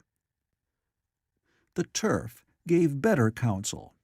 I found a groove ripped in it, about midway between the pedestal of the Sphinx and the marks of my feet, where on arrival I had struggled with the overturned machine. There were other signs of removal about, with queer, narrow footprints, like those I could imagine made by a sloth. This directed my closer attention to the pedestal. It was, as I think I have said, of bronze. It was not a mere block, but highly decorated with deep-framed panels on either side. I went and rapped at these. The pedestal was hollow. Examining the panels with care, I found them discontinuous with the frames. There were no handles or keyholes, but possibly the panels, if they were doors, as I supposed, opened from within. One thing was clear enough to my mind. It took no very great mental effort to infer that my time machine was inside that pedestal. But how it got there was a different problem. I saw the heads of two orange-clad people coming through the bushes and under some blossom-covered apple trees towards me. I turned smiling to them and beckoned them to me. They came, and then, pointing to the bronze pedestal, I tried to intimate my wish to open it. But at my first gesture towards this, they behaved very oddly. I don't know how to convey their expression to you. Suppose you were to use a grossly improper gesture to a delicate-minded woman. It is how she would look. They went off as if they had received the last possible insult. I tried a sweet-looking little chap in white next, with exactly the same result. Somehow his manner made me feel ashamed of myself. But, as you know, I wanted the time machine, and I tried him once more. As he turned off, like the others, my temper got the better of me. In 3 strides I was after him, had him by the loose part of his robe round the neck, and began dragging him towards the Sphinx. Then I saw the horror and repugnance of his face, and all of a sudden I let him go. But I was not beaten yet. I banged with my fist at the bronze panels. I thought I heard something stir inside. To be explicit, I thought I heard a sound like a chuckle, but I must have been mistaken. Then I got a big pebble from the river, and came and hammered till I had flattened a coil in the decorations, and the verdigris came off in powdery flakes. The delicate little people must have heard me hammering in gusty outbreaks a mile away on either hand, but nothing came of it. I saw a crowd of them upon the slopes, looking furtively at me. At last, hot and tired, I sat down to watch the place. But I was too restless to watch long. I am too occidental for a long vigil. I could work at a problem for years, but to wait inactive for 24 hours, that is another matter. I got up after a time and began walking aimlessly through the bushes towards the hill again. "Patience," said I to myself. "If you want your machine again, you must leave that Sphinx alone. If they mean to take your machine away, it's little good your wrecking their bronze panels, and if they don't, you will get it back as soon as you can ask for it. To sit among all those unknown things before a puzzle like that is hopeless. That way lies monomania. Face this world, learn its ways, watch it, be careful of too hasty guesses at its meaning. In the end, you will find clues to it all." Then, suddenly, the humor of the situation came into my mind. The thought of the years I had spent in study and toil to get into the future age, and now my passion of anxiety to get out of it. I had made myself the most complicated and the most hopeless trap that ever a man devised. Although it was at my own expense, I could not help myself. I laughed aloud. Going through the big palace, it seemed to me that the little people avoided me. It may have been my fancy, or it may have had something to do with my hammering at the gates of bronze. Yet I felt tolerably sure of the avoidance. I was careful, however, to show no concern, and to abstain from any pursuit of them, and in the course of a day or two things got back to the old footing. I made what progress I could in the language, and in addition I pushed my explorations here and there. Either I missed some subtle point, or their language was excessively simple, almost exclusively composed of concrete substantives and verbs. There seemed to be few, if any, abstract terms, or little use of figurative language. Their sentences were usually simple and of 2 words, and I failed to convey or understand any but the simplest propositions. I determined to put the thought of my time machine and the mystery of the bronze doors under the Sphinx as much as possible in a corner of memory, until my growing knowledge would lead me back to them in a natural way. Yet a certain feeling, you may understand, tethered me in a circle of a few miles round the point of my arrival. So far as I could see, all the world displayed the same exuberant richness as the Thames Valley. From every hill I climbed, I saw the same abundance of splendid buildings, endlessly varied in material and style, the same clustering thickets of evergreens, the same blossom-laden trees and tree ferns.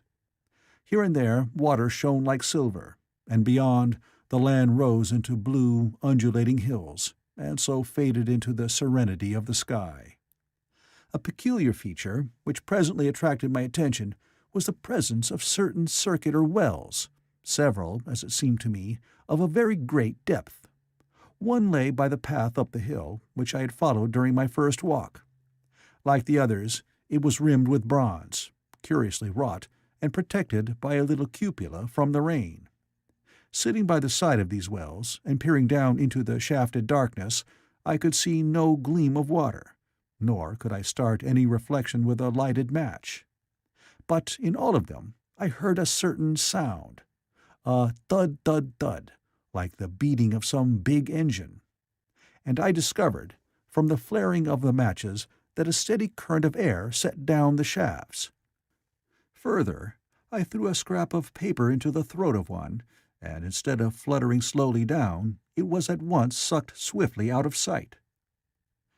After a time, too, I came to connect these wells with tall towers, standing here and there upon the slopes, for above them there was often just such a flicker in the air as one sees on a hot day above a sun-scorched beach.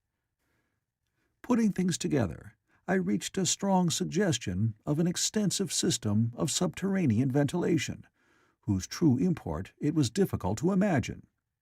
I was at first inclined to associate it with the sanitary apparatus of these people. It was an obvious conclusion, but it was absolutely wrong.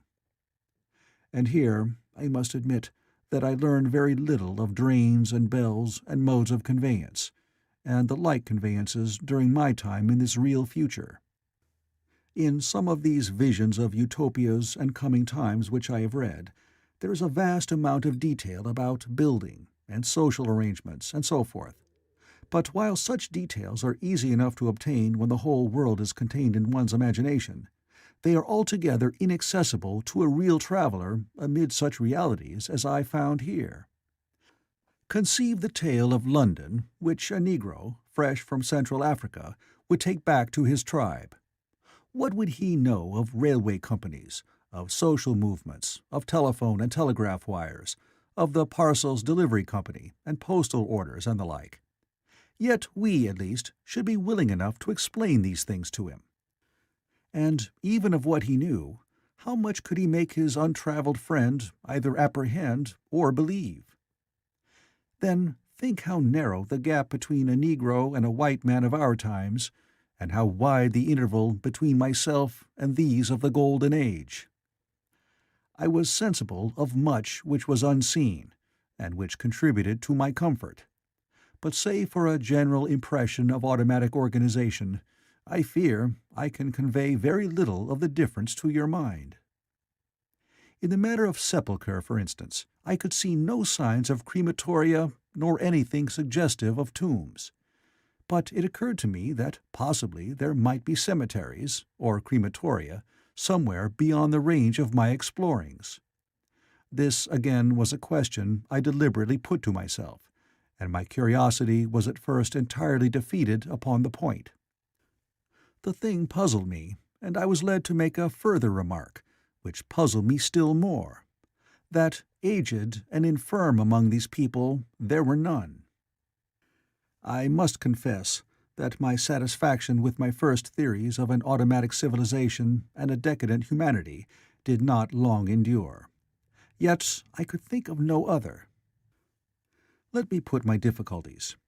The several big palaces I had explored were mere living places, great dining halls and sleeping apartments. I could find no machinery, no appliances of any kind. Yet these people were clothed in pleasant fabrics that must at times need renewal, and their sandals, though undecorated, were fairly complex specimens of metalwork. Somehow such things must be made. And the little people displayed no vestige of a creative tendency. There were no shops, no workshops, no sign of importations among them. They spent all their time in playing gently, in bathing in the river, in making love in a half-playful fashion, in eating fruit and sleeping. I could not see how things were kept going. Then again, about the time machine.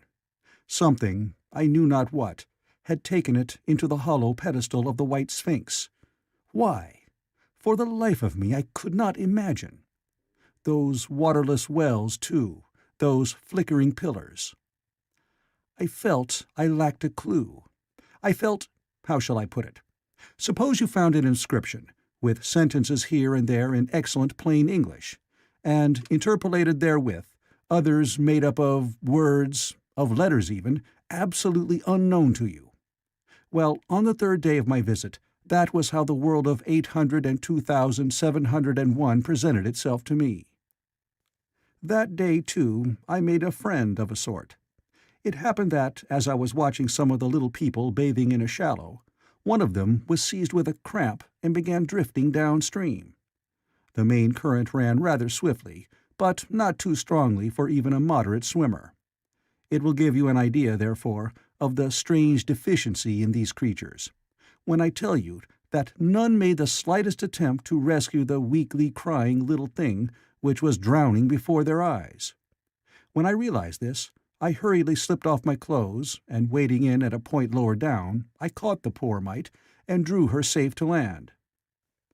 A little rubbing of the limbs soon brought her round, and I had the satisfaction of seeing she was all right before I left her. I had got to such a low estimate of her kind that I did not expect any gratitude from her. In that, however, I was wrong. This happened in the morning.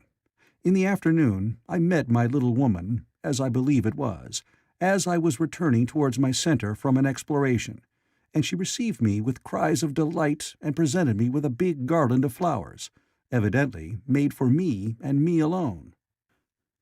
The thing took my imagination.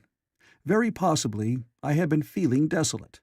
At any rate, I did my best to display my appreciation of the gift. We were soon seated together in a little stone arbor, engaged in conversation, chiefly of smiles. The creature's friendliness affected me exactly as a child's might have done. We passed each other flowers, and she kissed my hands. I did the same to hers. Then I tried talk, and found that her name was Weena, which, though I don't know what it meant, somehow seemed appropriate enough. That was the beginning of a queer friendship which lasted a week, and ended, as I will tell you. She was exactly like a child. She wanted to be with me always. She tried to follow me everywhere, and on my next journey out and about, it went to my heart to tire her down and leave her at last, exhausted, and calling after me rather plaintively. But the problems of the world had to be mastered. I had not, I said to myself, come into the future to carry on a miniature flirtation. Yet her distress when I left her was very great. Her expostulations at the parting were sometimes frantic, and I think, altogether, I had as much trouble as comfort from her devotion. Nevertheless, she was, somehow, a great comfort. I thought it was mere childish affection that made her cling to me. Until it was too late, I did not clearly know what I had inflicted upon her when I left her. Nor until it was too late did I clearly understand what she was to me. For, by merely seeming fond of me, and showing in her weak, futile way that she cared for me, the little doll of a creature presently gave my return to the neighborhood of the White Sphinx almost the feeling of coming home. And I would watch for her tiny figure of white and gold so soon as I came over the hill. It was from her, too, that I learned that fear had not yet left the world. She was fearless enough in the daylight, and she had the oddest confidence in me. For once, in a foolish moment, I made threatening grimaces at her, and she simply laughed at them. But she dreaded the dark, dreaded shadows, dreaded black things. Darkness to her was the one thing dreadful. It was a singularly passionate emotion, and it set me thinking and observing. I discovered then, among other things, that these little people gathered into the great houses after dark, and slept in droves. To enter upon them without a light was to put them into a tumult of apprehension. I never found one out of doors, or one sleeping alone within doors, after dark. Yet I was still such a blockhead that I missed the lesson of that fear, and in spite of Weena's distress I insisted upon sleeping away from these slumbering multitudes. It troubled her greatly, but in the end her odd affection for me triumphed, and for 5 of the nights of our acquaintance, including the last night of all, she slept with her head pillowed on my arm. But my story slips away from me as I speak of her. It must have been the night before her rescue that I was awakened about dawn. I had been restless, dreaming most disagreeably that I was drowned, and that sea anemones were feeling over my face with their soft palps. I woke with a start, and with an odd fancy that some greyish animal had just rushed out of the chamber. I tried to get to sleep again, but I felt restless and uncomfortable. It was that dim grey hour when things are just creeping out of darkness, when everything is colourless and clear-cut and yet unreal. I got up and went down into the great hall, and so out upon the flagstones in front of the palace. I thought I would make a virtue of necessity and see the sunrise.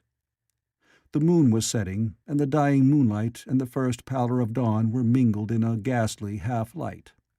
The bushes were inky black, the ground a sombre grey, the sky colourless and cheerless. And up the hill I thought I could see ghosts. There were several times, as I scanned the slope, I saw white figures. Twice I fancied I saw a solitary white ape-like creature running rather quickly up the hill, and once near the ruins I saw a leash of them carrying some dark body.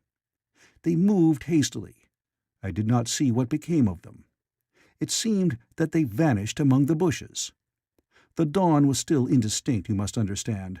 I was feeling that chill, uncertain, early morning feeling you may have known. I doubted my eyes. As the eastern sky grew brighter, and the light of the day came on and its vivid colouring returned upon the world once more, I scanned the view keenly, but I saw no vestige of my white figures. They were mere creatures of the half-light. "They must have been ghosts," I said. "I wonder whence they dated." For a queer notion of Grant Allen's came into my head and amused me. If each generation die and leave ghosts, he argued, the world at last will get overcrowded with them. On that theory, they would have grown innumerable some 800,000 years since, and it was no great wonder to see 4 at once. But the jest was unsatisfying, and I was thinking of these figures all the morning, until Weena's rescue drove them out of my head. I associated them in some indefinite way with the white animal I had startled in my first passionate search for the time machine. But Weena was a pleasant substitute. Yet, all the same, they were soon destined to take far deadlier possession of my mind. I think I have said how much hotter than our own was the weather of this golden age. I cannot account for it. It may be that the sun was hotter, or the earth nearer the sun. It is usual to assume that the sun will go on cooling steadily in the future. But people, unfamiliar with such speculations as those of the younger Darwin, forget that the planets must ultimately fall back one by one into the parent body. As these catastrophes occur, the sun will blaze with renewed energy, and it may be that some inner planet had suffered this fate. Whatever the reason, the fact remains that the sun was very much hotter than we know it. Well, one very hot morning, my 4th, I think, as I was seeking shelter from the heat and glare in a colossal ruin near the great house where I slept and fed, there happened this strange thing. Clambering among these heaps of masonry, I found a narrow gallery, whose end and side windows were blocked by fallen masses of stone. By contrast with the brilliancy outside, it seemed at first impenetrably dark to me. I entered it groping, for the change from light to blackness made spots of colour swim before me. Suddenly I halted spellbound. A pair of eyes, luminous by reflection against the daylight without, was watching me out of the darkness. The old, instinctive dread of wild beasts came upon me. I clenched my hands and steadfastly looked into the glaring eyeballs. I was afraid to turn. Then the thought of the absolute security in which humanity appeared to be living came to my mind, and then I remembered that strange terror of the dark. Overcoming my fear to some extent, I advanced a step and spoke. I will admit that my voice was harsh and ill-controlled. I put out my hand and touched something soft. At once the eyes darted sideways, and something white ran past me. I turned with my heart in my mouth and saw a queer little ape-like figure, its head held down in a peculiar manner, running across the sunlit space behind me. It blundered against a block of granite, staggered aside, and in a moment was hidden in a black shadow beneath another pile of ruined masonry. My impression of it is, of course, imperfect, but I know it was a dull white, and had strange, large, grayish-red eyes.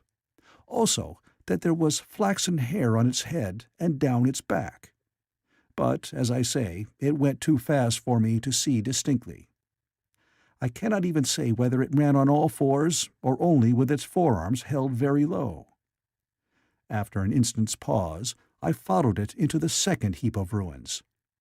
I could not find it at first, but after a time, in the profound obscurity, I came upon one of those round, well-like openings of which I have told you, half closed by a fallen pillar. A sudden thought came to me. Could this thing have vanished down the shaft? I lit a match, and looking down, I saw a small white moving creature, with large bright eyes which regarded me steadfastly as it retreated. It made me shudder. It was so like a human spider.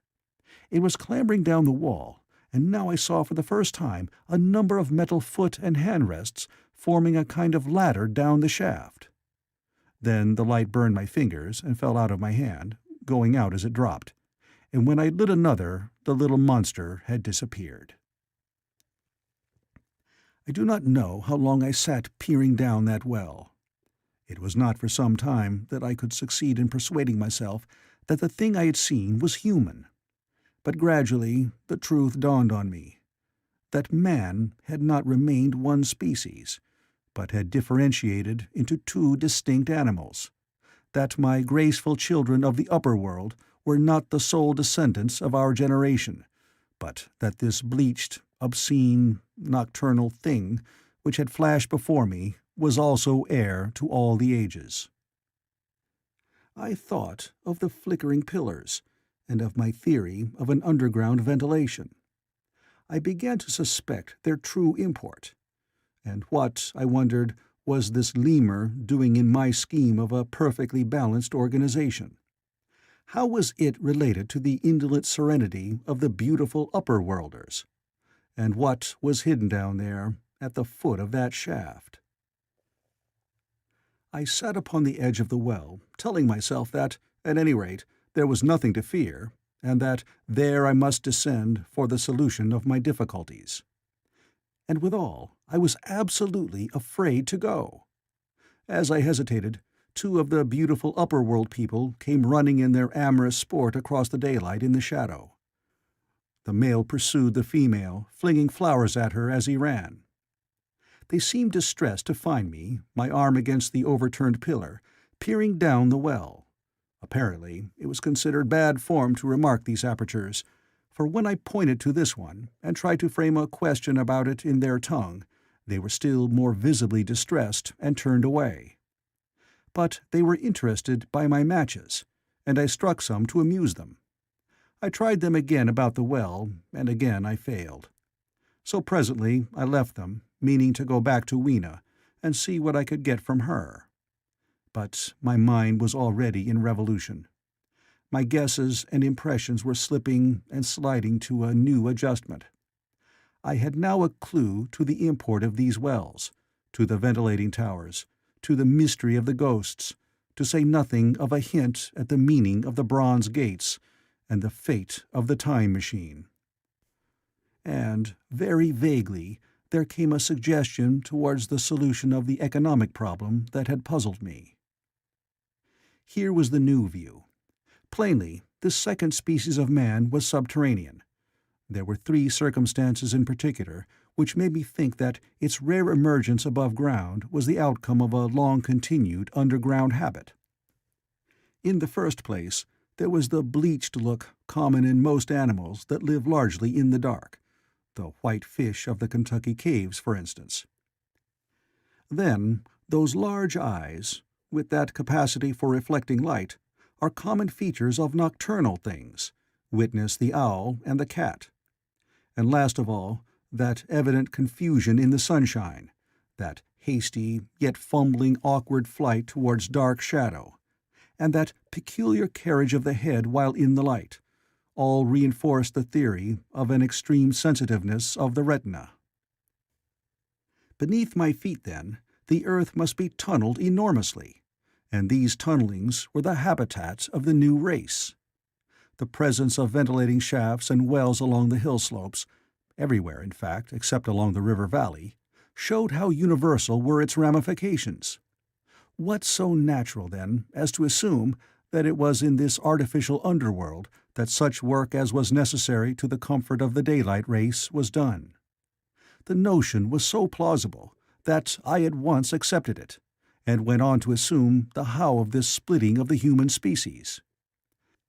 I dare say you will anticipate the shape of my theory, though, for myself, I very soon felt that it fell far short of the truth. At first, proceeding from the problems of our own age, it seemed clear as daylight to me that the gradual widening of the present merely temporary and social difference between the capitalist and the laborer was the key to the whole position. No doubt it will seem grotesque enough to you, and wildly incredible, and yet even now there are existing circumstances to point that way. There is a tendency to utilize underground space for the less ornamental purposes of civilization. There is the Metropolitan Railway in London, for instance. There are the new electric railways. There are subways. There are underground workrooms and restaurants, and they increase and multiply. Evidently, I thought, this tendency had increased till industry had gradually lost its birthright in the sky. I mean that it had gone deeper and deeper into larger and ever larger underground factories, spending a still increasing amount of its time therein, till, in the end— Even now, does not an East End worker live in such artificial conditions as practically to be cut off from the natural surface of the earth? Again, the exclusive tendency of richer people, due, no doubt, to the increasing refinement of their education and the widening gulf between them and the rude violence of the poor, is already leading to the closing, in their interest, of considerable portions of the surface of the land. About London, for instance, perhaps half the prettier country is shut in against intrusion. And this same widening gulf, which is due to the length and expense of the higher educational process, and the increased facilities for and temptations towards refined habits on the part of the rich, will make that exchange between class and class, that promotion by intermarriage, which at present retards the splitting of our species along lines of social stratification, less and less frequent. So, in the end, above ground you must have the haves, pursuing pleasure and comfort and beauty, and below ground the have-nots, the workers getting continually adapted to the conditions of their labor.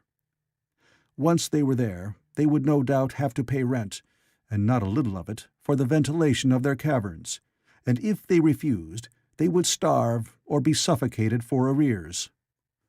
Such of them as were so constituted as to be miserable and rebellious would die, and in the end, the balance being permanent, the survivors would become as well adapted to the conditions of underground life, and as happy in their way, as the upper-world people were to theirs. As it seemed to me, the refined beauty and the etiolated pallor followed naturally enough. The great triumph of humanity I had dreamed of took a different shape in my mind.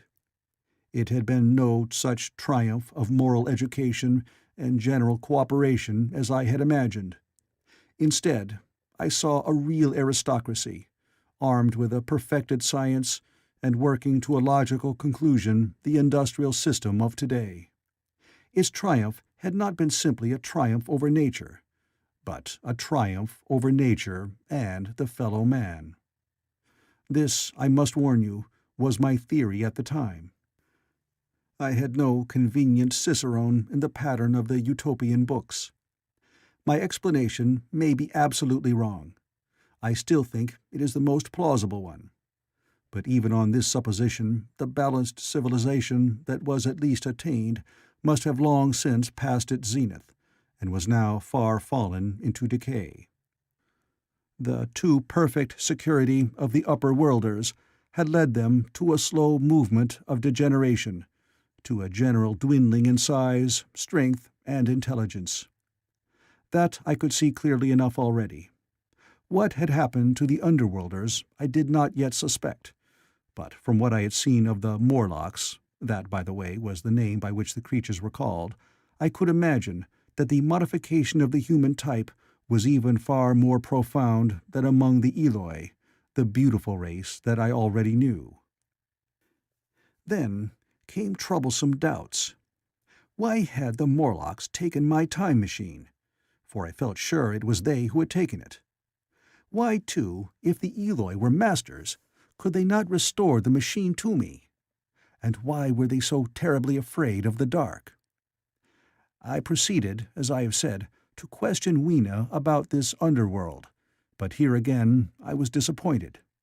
At first she would not understand my questions, and presently she refused to answer them. She shivered as though the topic was unendurable, and when I pressed her, perhaps a little harshly, she burst into tears. They were the only tears, except my own, I ever saw in that golden age. When I saw them, I ceased abruptly to trouble about the Morlocks, and was only concerned in banishing these signs of the human inheritance from Weena's eyes. And very soon she was smiling and clapping her hands, while I solemnly burned a match. End of Chapter 5. Chapter 6. It may seem odd to you, but it was 2 days before I could follow up the new-found clue in what was manifestly the proper way. I felt a peculiar shrinking from those pallid bodies. They were just the half-bleached color of the worms and things one sees preserved in spirit in a zoological museum. And they were filthily cold to the touch.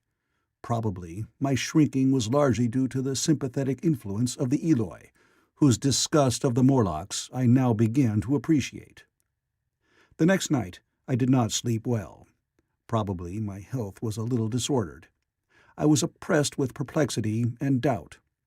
Once or twice I had a feeling of intense fear, for which I could perceive no definite reason. I remember creeping noiselessly into the great hall, where the little people were sleeping in the moonlight. That night Weena was among them, and feeling reassured by their presence. It occurred to me even then that in the course of a few days the moon must pass through its last quarter, and the nights grow dark, when the appearances of these unpleasant creatures from below, these whitened lemurs, this new vermin that had replaced the old, might be more abundant. And on both these days I had the restless feeling of one who shirks an inevitable duty. I felt assured that the time machine was only to be recovered by boldly penetrating these underground mysteries. Yet I could not face the mystery. If only I had had a companion, it would have been different. But I was so horribly alone, and even to clamber down into the darkness of the well appalled me. I don't know if you will understand my feeling, but I never felt quite safe at my back. It was this restlessness, this insecurity perhaps, that drove me further and further afield in my exploring expeditions. Going to the southwestward, towards the rising country that is now called Combe Wood, I observed far off, in the direction of 19th-century Banstead, a vast green structure, different in character from any I had hitherto seen. It was larger than the largest of the palaces or ruins I knew, and the facade had an oriental look, the face of it having the luster, as well as the pale green tint, a kind of bluish green of a certain type of Chinese porcelain. This difference in aspect suggested a difference in use, and I was minded to push on and explore. But the day was growing late, and I had come upon the site of the place after a long and tiring circuit, so I resolved to hold over the adventure for the following day, and I returned to the welcome and the caresses of little Weena. But next morning I perceived clearly enough that my curiosity regarding the palace of green porcelain was a piece of self-deception, to enable me to shirk, by another day, an experience I dreaded. I resolved I would make the descent without further waste of time, and started out in the early morning towards a well near the ruins of granite and aluminium. Little Weena ran with me. She danced beside me to the well, but when she saw me lean over the mouth and look downward, she seemed strangely disconcerted. "Good-bye, little Weena," I said, kissing her, and then, putting her down, I began to feel over the parapet for the climbing hooks. Rather hastily, I may as well confess, for I feared my courage might leak away. At first she watched me in amazement. Then she gave a most piteous cry, and running to me, she began to pull at me with her little hands. I think her opposition nerved me rather to proceed. I shook her off, perhaps a little roughly, and in another moment I was in the throat of the well. I saw her agonized face over the parapet, and smiled to reassure her. Then I clung to look down at the unstable hooks to which I clung. I had to clamber down a shaft of perhaps 200 yards. The descent was effected by means of metallic bars projecting from the sides of the well, and these being adapted to the needs of a creature much smaller and lighter than myself, I was speedily cramped and fatigued by the descent. And not simply fatigued. One of the bars bent suddenly under my weight, and almost swung me off into the blackness beneath. For a moment I hung by one hand, and after that experience I did not dare to rest again. Though my arms and back were presently acutely painful, I went on clambering down the sheer descent with as quick a motion as possible. Glancing upward, I saw the aperture, a small blue disk in which a star was visible, while little Weena's head showed as a round black projection. The thudding sound of a machine below grew louder and more oppressive. Everything save that little disk above was profoundly dark, and when I looked up again, Weena had disappeared. I was in an agony of discomfort. I had some thought of trying to go up the shaft again and leave the underworld alone. But even while I turned this over in my mind, I continued to descend. At last, with intense relief, I saw dimly coming up, a foot to the right of me, a slender loophole in the wall. Swinging myself in, I found it was the aperture of a narrow horizontal tunnel in which I could lie down and rest. It was not too soon. My arms ached, my back was cramped, and I was trembling with the prolonged terror of a fall. Besides this, the unbroken darkness had had a distressing effect upon my eyes. The air was full of the throb and hum of machinery pumping air down the shaft. I do not know how long I lay. I was roused by a soft hand touching my face. Starting up in the darkness, I snatched at my matches, and, hastily striking one, I saw 3 stooping white creatures, similar to the one I had seen above ground in the ruin, hastily retreating before the light. Living, as they did, in what appeared to me impenetrable darkness, their eyes were abnormally large and sensitive, just as are the pupils of the abysmal fishes, and they reflected the light in the same way. I have no doubt they could see me in that rayless obscurity, and they did not seem to have any fear of me apart from the light. But so soon as I struck a match in order to see them, they fled incontinently, vanishing into dark gutters and tunnels, from which their eyes glared at me in the strangest fashion. I tried to call to them, but the language they had was apparently different from that of the overworld people, so that I was needs left to my own unaided efforts, and the thought of flight before exploration was even then in my mind. But I said to myself, "You are in for it now," and feeling my way along the tunnel, I found the noise of machinery grow louder.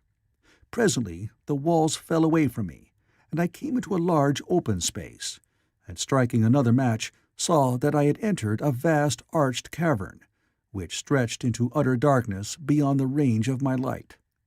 The view I had of it was as much as one could see in the burning of a match. Necessarily, my memory is vague. Great shapes like big machines rose out of the dimness and cast grotesque black shadows, in which dim spectral Morlocks sheltered from the glare. The place, by the by, was very stuffy and oppressive, and a faint halitus of freshly shed blood was in the air. Some way down the central vista was a little table of white metal, laid with what seemed a meal. The Morlocks, at any rate, were carnivorous. Even at the time, I remember wondering what large animal could have survived to furnish the red joint I saw. It was all very indistinct. The heavy smell, the big, unmeaning shapes, the obscene figures lurking in the shadows, and only waiting for the darkness to come at me again. Then the match burned down and stung my fingers and fell, a wriggling red spot in the blackness. I have thought since how particularly ill-equipped I was for such an experience. When I had started with the time machine, I had started with the absurd assumption that the men of the future would certainly be infinitely ahead of ourselves in all their appliances. I had come without arms, without medicine, without anything to smoke. At times I missed tobacco frightfully, even without enough matches. If only I had thought of a kodak, I could have flashed that glimpse of the underworld in a second, and examined it at leisure. But, as it was, I stood there with only the weapons and the powers that nature had endowed me with, hands, feet, and teeth, these and 4 safety matches that still remained to me. I was afraid to push my way in among all this machinery in the dark, and it was only with my last glimpse of light I discovered that my store of matches had run low. It had never occurred to me until that moment that there was any need to economize them, and I had wasted almost half the box in astonishing the upper-worlders, to whom fire was a novelty. Now, as I say, I had 4 left, and while I stood in the dark, a hand touched mine, lank fingers came feeling over my face, and I was sensible of a peculiar, unpleasant odor. I fancied I heard the breathing of a crowd of these dreadful little beings about me. I felt the box of matches in my hand being gently disengaged, and other hands behind me plucking at my clothing. The sense of these unseen creatures examining me was indescribably unpleasant.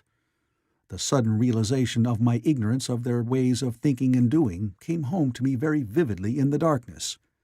I shouted at them as loudly as I could. They started away, and then I could feel them approaching me again. They clutched at me more boldly, whispering odd sounds to each other. I shivered violently, and shouted again rather discordantly. This time they were not so seriously alarmed, and they made a queer laughing noise as they came back at me. I will confess I was horribly frightened. I determined to strike another match and escape under the protection of its glare. I did so, and eking out the flicker with a scrap of paper from my pocket, I made good my retreat to the narrow tunnel. But I had scarce entered this when my light was blown out, and in the darkness I could hear the Morlocks rustling like wind among leaves, and pattering like the rain as they hurried after me. In a moment I was clutched by several hands, and there was no mistaking that they were trying to haul me back. I struck another light, and waved it in their dazzled faces. You can scarce imagine how nauseatingly inhuman they looked, those pale, chinless faces, and great, lidless, pinkish-grey eyes, as they stared in their blindness and bewilderment. But I did not stay to look, I promise you. I retreated again, and when my second match had ended, I struck my third. It had almost burned through when I reached the opening into the shaft. I laid down on the edge, for the throb of the great pump below made me giddy. Then I felt sideways for the projecting hooks, and as I did so, my feet were grasped from behind, and I was violently tugged backward. I lit my last match, and it incontinently went out. But I had my hand on the climbing bars now, and kicking violently, I disengaged myself from the clutches of the Morlocks, and was speedily clambering up the shaft, while they stayed peering and blinking up at me, all but one little wretch who followed me for some way, and well nigh secured my boot as a trophy. That climb seemed interminable to me. With the last 20 or 30 feet of it, a deadly nausea came upon me. I had the greatest difficulty in keeping my hold. The last few yards was a frightful struggle against this faintness. Several times my head swam, and I felt all the sensations of falling. At last, however, I got over the well-mouth somehow, and staggered out of the ruin into the blinding sunlight. I fell upon my face. Even the soil smelt sweet and clean. Then I remember Weena kissing my hands and ears, and the voices of others among the Eloi. Then, for a time, I was insensible. End of Chapter 6. Chapter 7. Now, indeed, I seemed in a worse case than before. Hitherto, except during my night's anguish at the loss of the time machine, I had felt a sustaining hope of ultimate escape, but that hope was staggered by these new discoveries. Hitherto, I had merely thought myself impeded by the childish simplicity of the little people, and by some unknown forces, which I had only to understand to overcome. But there was an altogether new element in the sickening quality of the Morlocks, a something inhuman and malign. Instinctively, I loathed them. Before, I had felt as a man might feel who had fallen into a pit. My concern was with the pit and how to get out of it. Now I felt like a beast in a trap, whose enemy would come upon him soon. The enemy I dreaded may surprise you. It was the darkness of the new moon. Weena had put this into my head by some at first incomprehensible remarks about the dark nights. It was not now such a very difficult problem to guess what the coming of dark nights might mean. The moon was on the wane. Each night there was a longer interval of darkness. And now I understood to some slight degree at least the reason of the fear of the little upper-world people for the dark. I wondered vaguely what foul villainy it might be that the Morlocks did under the new moon. I felt pretty sure now that my second hypothesis was all wrong. The upper-world people might once have been the favored aristocracy, and the Morlocks their mechanical servants, but that had long since passed away. The two species that had resulted from the evolution of man were sliding down towards, or had already arrived at, an altogether new relationship. The Eloi, like the Carolingian kings, had decayed to a mere beautiful futility. They still possessed the earth on sufferance, since the Morlocks, subterranean for innumerable generations, had come at last to find the daylit surface intolerable. And the Morlocks made their garments, I inferred, and maintained them in their habitual needs, perhaps through the survival of an old habit of service. They did it as a standing horse paws with his foot, or as a man enjoys killing animals in sport, because ancient and departed necessities had impressed it on the organism. But clearly the old order was already in part reversed. The nemesis of the delicate ones was creeping on apace. Ages ago, thousands of generations ago, man had thrust his brother man out of the ease and the sunshine, and now that brother was coming back changed. Already the Eloi had begun to learn one old lesson anew. They were becoming reacquainted with fear. And suddenly there came into my head the memory of the meat I had seen in the underworld. It seemed odd how it floated into my mind, not stirred up, as it were, by the current of my meditations, but coming in almost like a question from outside. I tried to recall the form of it. I had a vague sense of something familiar, but I could not tell what it was at the time. Still, however helpless the little people in the presence of their mysterious fear, I was differently constituted. I came out of this age of ours, this ripe prime of the human race, when fear does not paralyze and mystery has lost its terrors. I, at least, would defend myself. Without further delay, I determined to make myself arms and a fastness where I might sleep. With that refuge as a base, I could face this strange world with some of that confidence I had lost in realizing to what creatures night by night I lay exposed. I felt I could never sleep again until my bed was secure from them. I shuddered with horror to think how they must already have examined me. I wandered during the afternoon along the valley of the Thames, but found nothing that commended itself to my mind as inaccessible. All the buildings and trees seemed easily practical to such dexterous climbers as the Morlocks, to judge by their wells, must be. Then the tall pinnacles of the Palace of Green Porcelain and the polished gleam of its walls came back to my memory, and in the evening, taking Weena like a child upon my shoulder, I went up the hills towards the southwest. The distance, I had reckoned, was 7 or 8 miles, but it must have been nearer 18. I had first seen the place on a moist afternoon, when distances are deceptively diminished. In addition, the heel of one of my shoes was loose, and a nail was working through the sole. They were comfortable old shoes I wore about indoors, so that I was lame. And it was already long past sunset when I came in sight of the palace, silhouetted black against the pale yellow of the sky. Weena had been hugely delighted when I began to carry her, but after a while she desired me to let her down and ran along by the side of me, occasionally darting off on either hand to pick flowers to stick in my pockets. My pockets had always puzzled Weena, but at the last she had concluded that they were an eccentric kind of vase for floral decoration. At least she utilized them for that purpose. And that reminds me, in changing my jacket, I found— The time-traveler paused, put his hand into his pocket, and silently placed 2 withered flowers, not unlike very large white mallows, upon the little table. Then he resumed his narrative. As the hush of the evening crept over the world, and we proceeded over the hill crest towards Wimbledon, Weena grew tired and wanted to return to the house of grey stone. But I pointed out the distant pinnacles of the Palace of Green Porcelain to her, and contrived to make her understand that we were seeking a refuge there from her fear.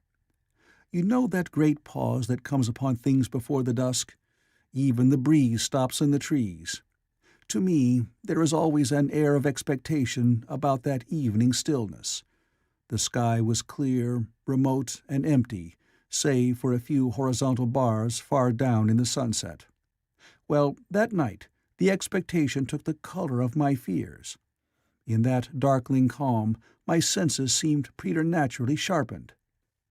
I fancied I could even feel the hollowness of the ground beneath my feet, could, indeed, almost see through it the Morlocks on their ant-hill, going hither and thither and waiting for the dark. In my excitement, I fancied that they would receive my invasion of their burrows as a declaration of war. And why had they taken my time machine? So we went on in the quiet, and the twilight deepened into night. The clear blue of the distance faded, and one star after another came out. The ground grew dim and the trees black. Weena's fears and her fatigue grew upon her. I took her in my arms and talked to her and caressed her. Then, as the darkness grew deeper, she put her arms round my neck, and closing her eyes, tightly pressed her face against my shoulder. So we went down a long slope into a valley, and there, in the dimness, I almost walked into a little river. This I waded, and went up on the opposite side of the valley, past a number of sleeping-houses, and by a statue, a faun or some such figure, minus the head.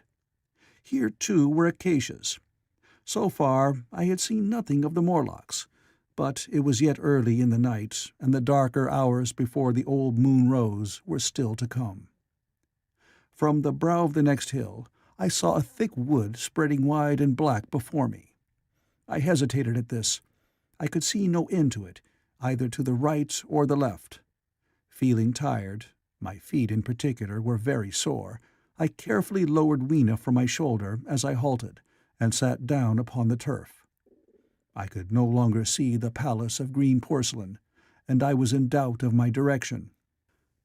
I looked into the thickness of the wood and thought of what it might hide.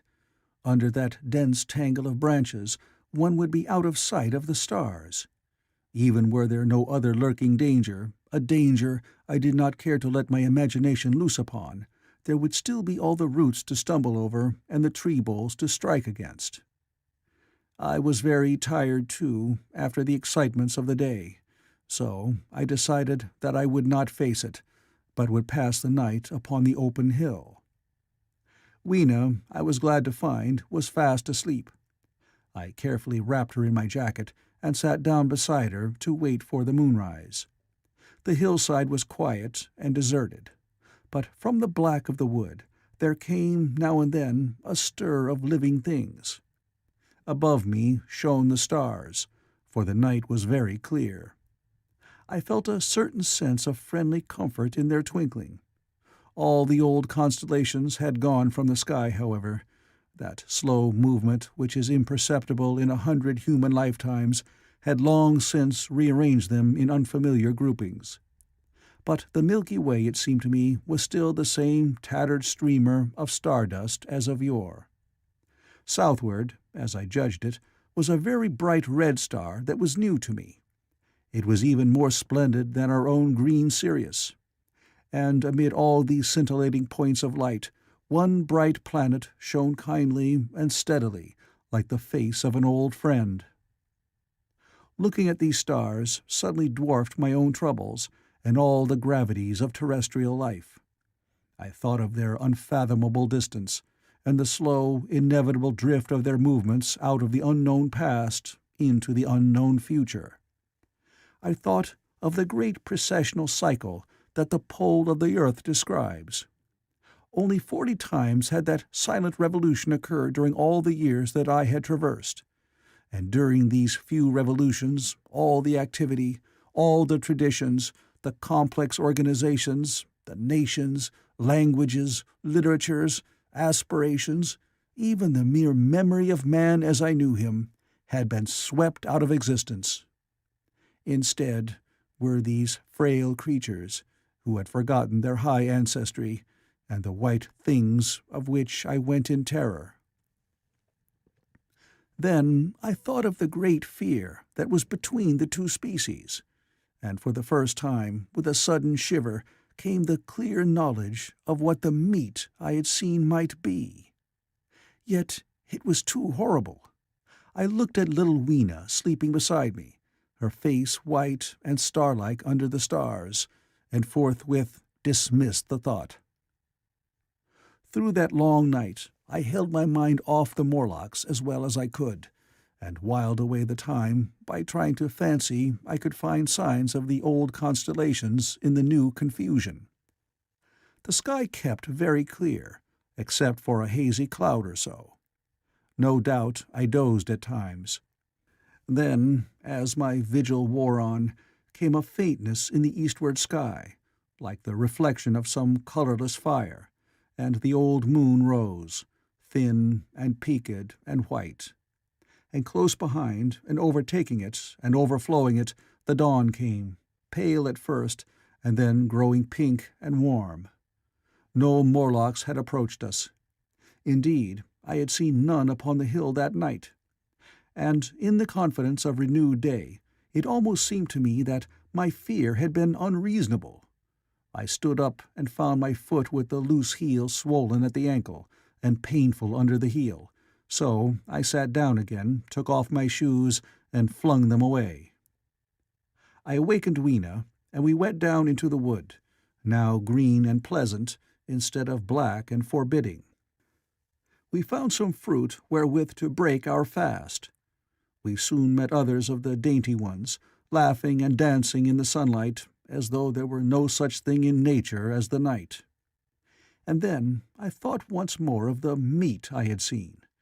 I felt assured now of what it was, and from the bottom of my heart I pitied this last feeble rill from the great flood of humanity.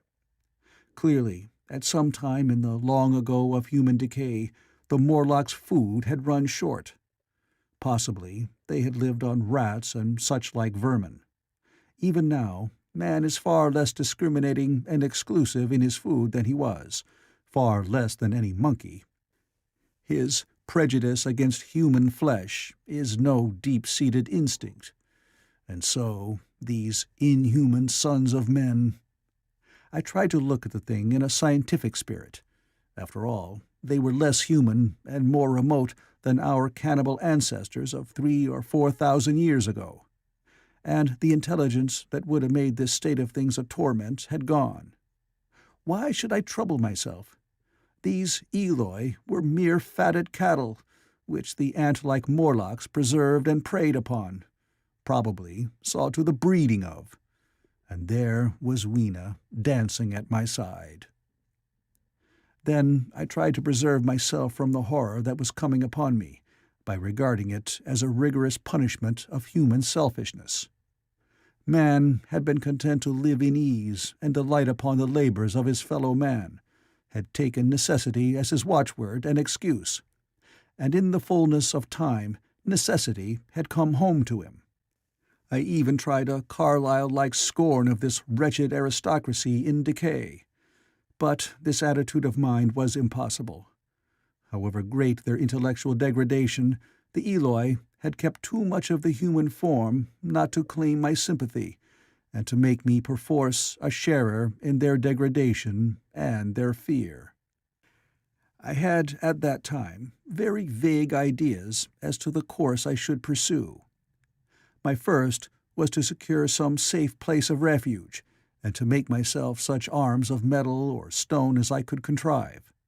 That necessity was immediate. In the next place, I hoped to procure some means of fire, so that I should have the weapon of a torch at hand, for nothing, I knew, would be more efficient against these Morlocks. Then I wanted to arrange some contrivance to break open the doors of bronze under the White Sphinx. I had in mind a battering ram. I had a persuasion that if I could enter those doors and carry a blaze of light before me, I should discover the time machine and escape. I could not imagine the Morlocks were strong enough to move it far away. Weena I had resolved to bring with me to our own time, and, turning such schemes over in my mind, I pursued our way towards the building which my fancy had chosen as our dwelling. End of Chapter 7. Chapter 8. I found the palace of green porcelain, when we approached it about noon, deserted and falling into ruin. Only ragged vestiges of glass remained in its windows, and great sheets of the green facing had fallen away from the corroded metallic framework. It lay very high upon a turfy down, and looking northeastward before I entered it, I was surprised to see a large estuary, or even creek, where I judged Wandsworth and Battersea must have once been. I thought then, though I never followed up the thought, of what might have happened, or might be happening, to the living things in the sea. The material of the palace proved on examination to be indeed porcelain, and along the face of it I saw an inscription in some unknown character. I thought, rather foolishly, that Weena might help me to interpret this, but I only learned that the bare idea of writing had never entered her head. She always seemed to me, I fancy, more human than she was, perhaps because her affection was so human. Within the big valves of the door, which were open and broken, we found, instead of the customary hall, a long gallery lit by many side windows. At the first glance I was reminded of a museum. The tiled floor was thick with dust, and a remarkable array of miscellaneous objects was shrouded in the same grey covering. Then I perceived, standing strange and gaunt in the center of the hall, what was clearly the lower part of a huge skeleton. I recognized by the oblique feet that it was some extinct creature after the fashion of the megatherium. The skull and upper bones lay beside it in the thick dust, and in one place, where rainwater had dropped through a leak in the roof, the thing itself had been worn away. Further in the gallery was the huge skeleton barrel of a brontosaurus. My museum hypothesis was confirmed. Going towards the side, I found what appeared to be sloping shelves, and clearing away the thick dust, I found the old familiar glass cases of our own time. But they must have been airtight, to judge from the fair preservation of some of their contents. Clearly, we stood among the ruins of some latter-day South Kensington. Here, apparently, was the paleontological section, and a very splendid array of fossils it must have been, though the inevitable process of decay that had been staved off for a time, and had, through the extinction of bacteria and fungi, lost 99/100ths of its force, was nevertheless with extreme sureness, if with extreme slowness, at work again upon all its treasures. Here and there I found traces of the little people in the shape of rare fossils broken to pieces, or threaded in strings upon reeds. And the cases had in some instances been bodily removed, by the Morlocks as I judged. The place was very silent. The thick dust deadened our footsteps. Weena, who had been rolling a sea urchin down the sloping glass of a case, presently came as I stared about me and very quietly took my hand and stood beside me. And at first I was so much surprised by this ancient monument of an intellectual age that I gave no thought to the possibilities it presented. Even my preoccupation about the time machine receded a little from my mind. To judge from the size of the place, this palace of green porcelain had a great deal more in it than a gallery of paleontology, possibly historical galleries. It might be even a library. To me, at least in my present circumstances, these would be vastly more interesting than this spectacle of old-time geology in decay. Exploring, I found another short gallery running transversely to the first. This appeared to be devoted to minerals, and the sight of a block of sulphur set my mind running on gunpowder. But I could find no saltpeter. Indeed, no nitrates of any kind. Doubtless they had deliquesced ages ago. Yet the sulphur hung in my mind, and set up a train of thinking. As for the rest of the contents of that gallery, though on the whole they were the best preserved of all I saw, I had little interest. I am no specialist in mineralogy, and I went on down a very ruinous aisle running parallel to the first hall I had entered. Apparently this section had been devoted to natural history, but everything had long since passed out of recognition. A few shriveled and blackened vestiges of what had once been stuffed animals, desiccated mummies in jars that had once held spirit, a brown dust of departed plants, that was all. I was sorry for that, because I should have been glad to trace the patent readjustments by which the conquest of animated nature had been attained. Then we came to a gallery of simply colossal proportions, but singularly ill-lit, the floor of it running downward at a slight angle from the end at which I entered. At intervals, white globes hung from the ceiling, many of them cracked and smashed, which suggested that originally the place had been artificially lit. Here I was more in my element, for rising on either side of me were the huge bulks of big machines, all greatly corroded and many broken down, but some still fairly complete. You know, I have a certain weakness for mechanism, and I was inclined to linger among these, the more so as for the most part they had the interest of puzzles, and I could make only the vaguest guesses at what they were for. I fancied that if I could solve their puzzles, I should find myself in possession of powers that might be of use against the Morlocks. Suddenly Weena came very close to my side, so suddenly that she startled me. Had it not been for her, I do not think I should have noticed that the floor of the gallery sloped at all. Footnote: It may be, of course, that the floor did not slope, but that the museum was built into the side of a hill. Editor. The end I had come in at was quite above ground, and was lit by rare, slit-like windows. As you went down the length, the ground came up against these windows, until at last there was a pit, like the area of a London house before each, and only a narrow line of daylight at the top. I went slowly along, puzzling about the machines, and had been too intent upon them to notice the gradual diminution of the light, until Weena's increasing apprehensions drew my attention. Then I saw that the gallery ran down at last into a thick darkness. I hesitated, and then, as I looked round me, I saw that the dust was less abundant and its surface less even. Further away towards the dimness, it appeared to be broken by a number of small, narrow footprints. My sense of the immediate presence of the Morlocks revived at that. I felt that I was wasting my time in the academic examination of machinery. I called to mind that it was already far advanced in the afternoon, and that I had still no weapon, no refuge, and no means of making a fire.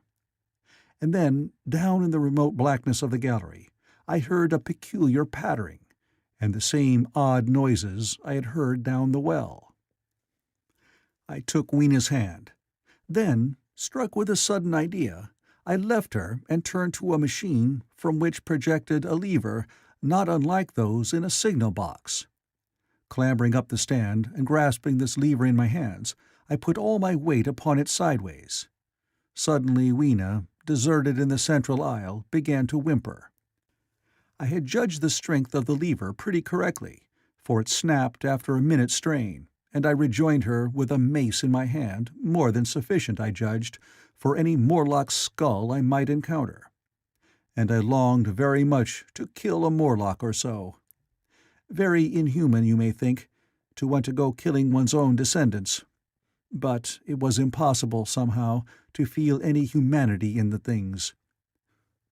Only my disinclination to leave Weena, and a persuasion that if I began to slake my thirst for murder, my time machine might suffer, restrained me from going straight down the gallery and killing the brutes I heard.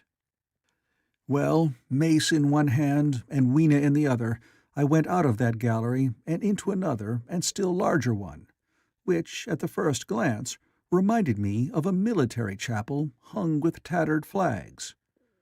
The brown and charred rags that hung from the sides of it I presently recognized as the decaying vestiges of books. They had long since dropped to pieces, and every semblance of print had left them. But here and there were warped boards and cracked metallic clasps that told the tale well enough. Had I been a literary man, I might, perhaps, have moralized upon the futility of all ambition. But as it was, the thing that struck me with the keenest force was the enormous waste of labor to which this somber wilderness of rotting paper testified. At the time, I will confess that I thought chiefly of the Philosophical Transactions and my own 17 papers upon physical optics. Then, going up a broad staircase, we came to what may once have been a gallery of technical chemistry, and here I had not a little hope of useful discoveries. Except at one end, where the roof had collapsed, this gallery was well preserved.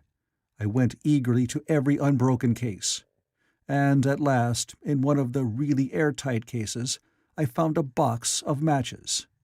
Very eagerly I tried them. They were perfectly good.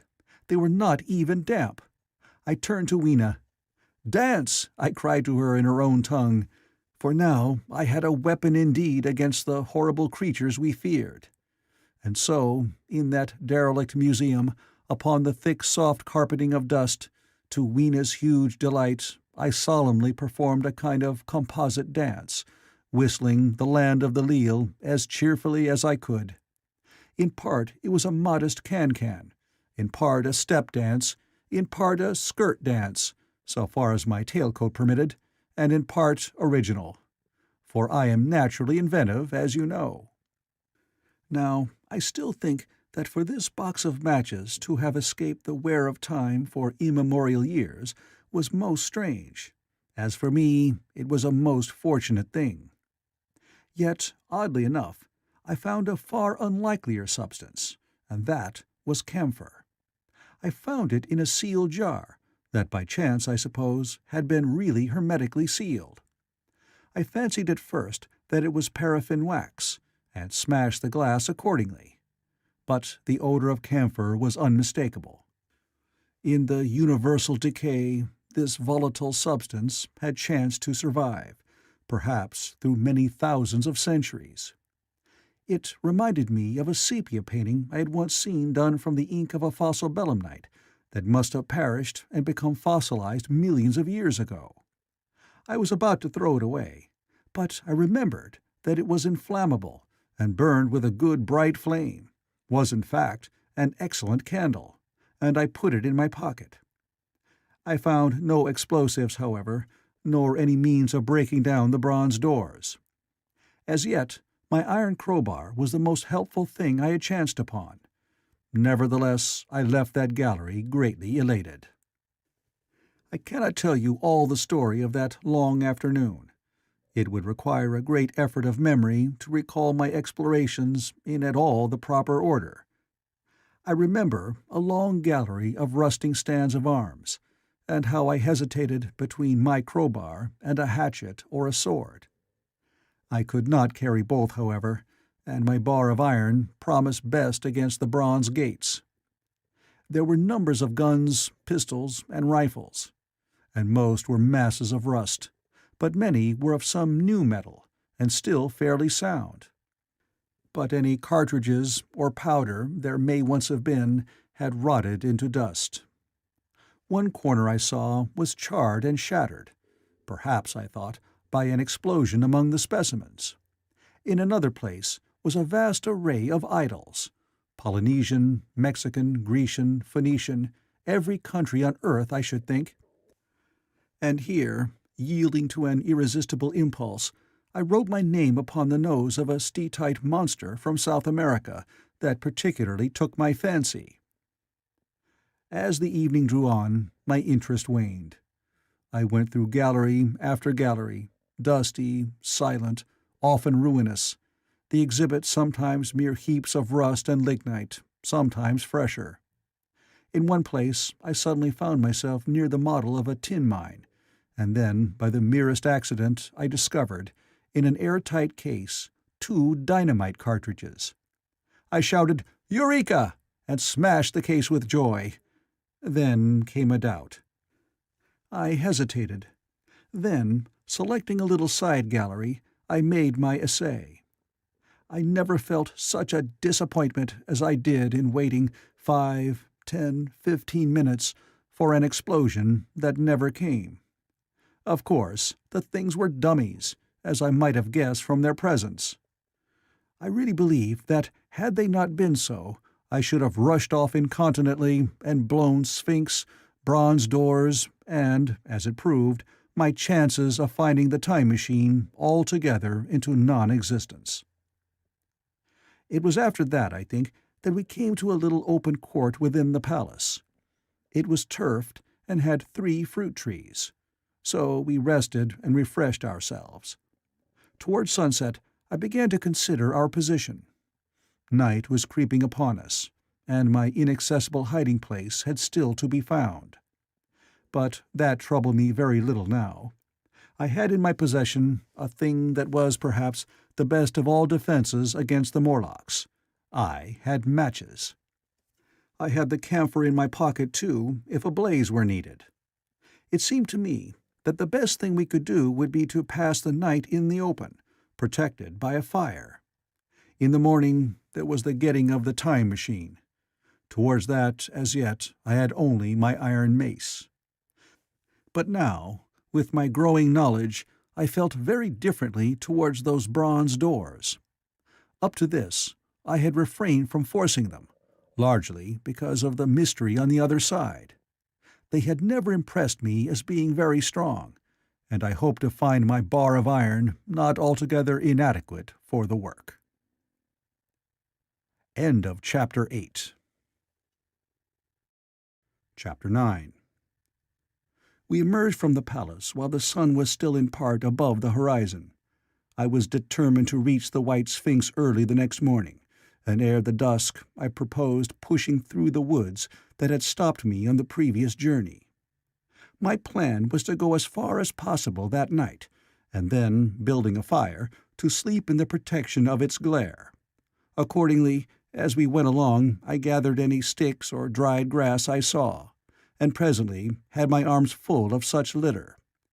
Thus loaded, our progress was slower than I had anticipated, and besides, Weena was tired. And I began to suffer from sleepiness too, so that it was full night before we reached the wood. Upon the shrubby hill of its edge, Weena would have stopped, fearing the darkness before us. But a singular sense of impending calamity, that should indeed have served me as a warning, drove me onward. I had been without sleep for a night and 2 days, and I was feverish and irritable. I felt sleep coming upon me, and the Morlocks with it. While we hesitated, among the black bushes behind us, and dim against their blackness, I saw 3 crouching figures. There was scrub and long grass all about us, and I did not feel safe from their insidious approach. The forest, I calculated, was rather less than a mile across. If we could get through it to the bare hillside, there, as it seemed to me, was an altogether safer resting place. I thought that with my matches and my camphor I could contrive to keep my path illuminated through the woods. Yet it was evident that if I was to flourish matches with my hands, I should have to abandon my firewood. So, rather reluctantly, I put it down. And then it came into my head that I would amaze our friends behind by lighting it. I was to discover the atrocious folly of this proceeding, but it came to my mind as an ingenious move for covering our retreat. I don't know if you have ever thought what a rare thing flame must be in the absence of man and in a temperate climate. The sun's heat is rarely strong enough to burn, even when it is focused by dewdrops, as is sometimes the case in more tropical districts. Lightning may blast and blacken, but it rarely gives rise to widespread fire. Decaying vegetation may occasionally smolder with the heat of its fermentation, but this rarely results in flame. In this decadence, too, the art of fire-making had been forgotten on the earth. The red tongues that went licking up my heap of wood were an altogether new and strange thing to Weena. She wanted to run to it and play with it.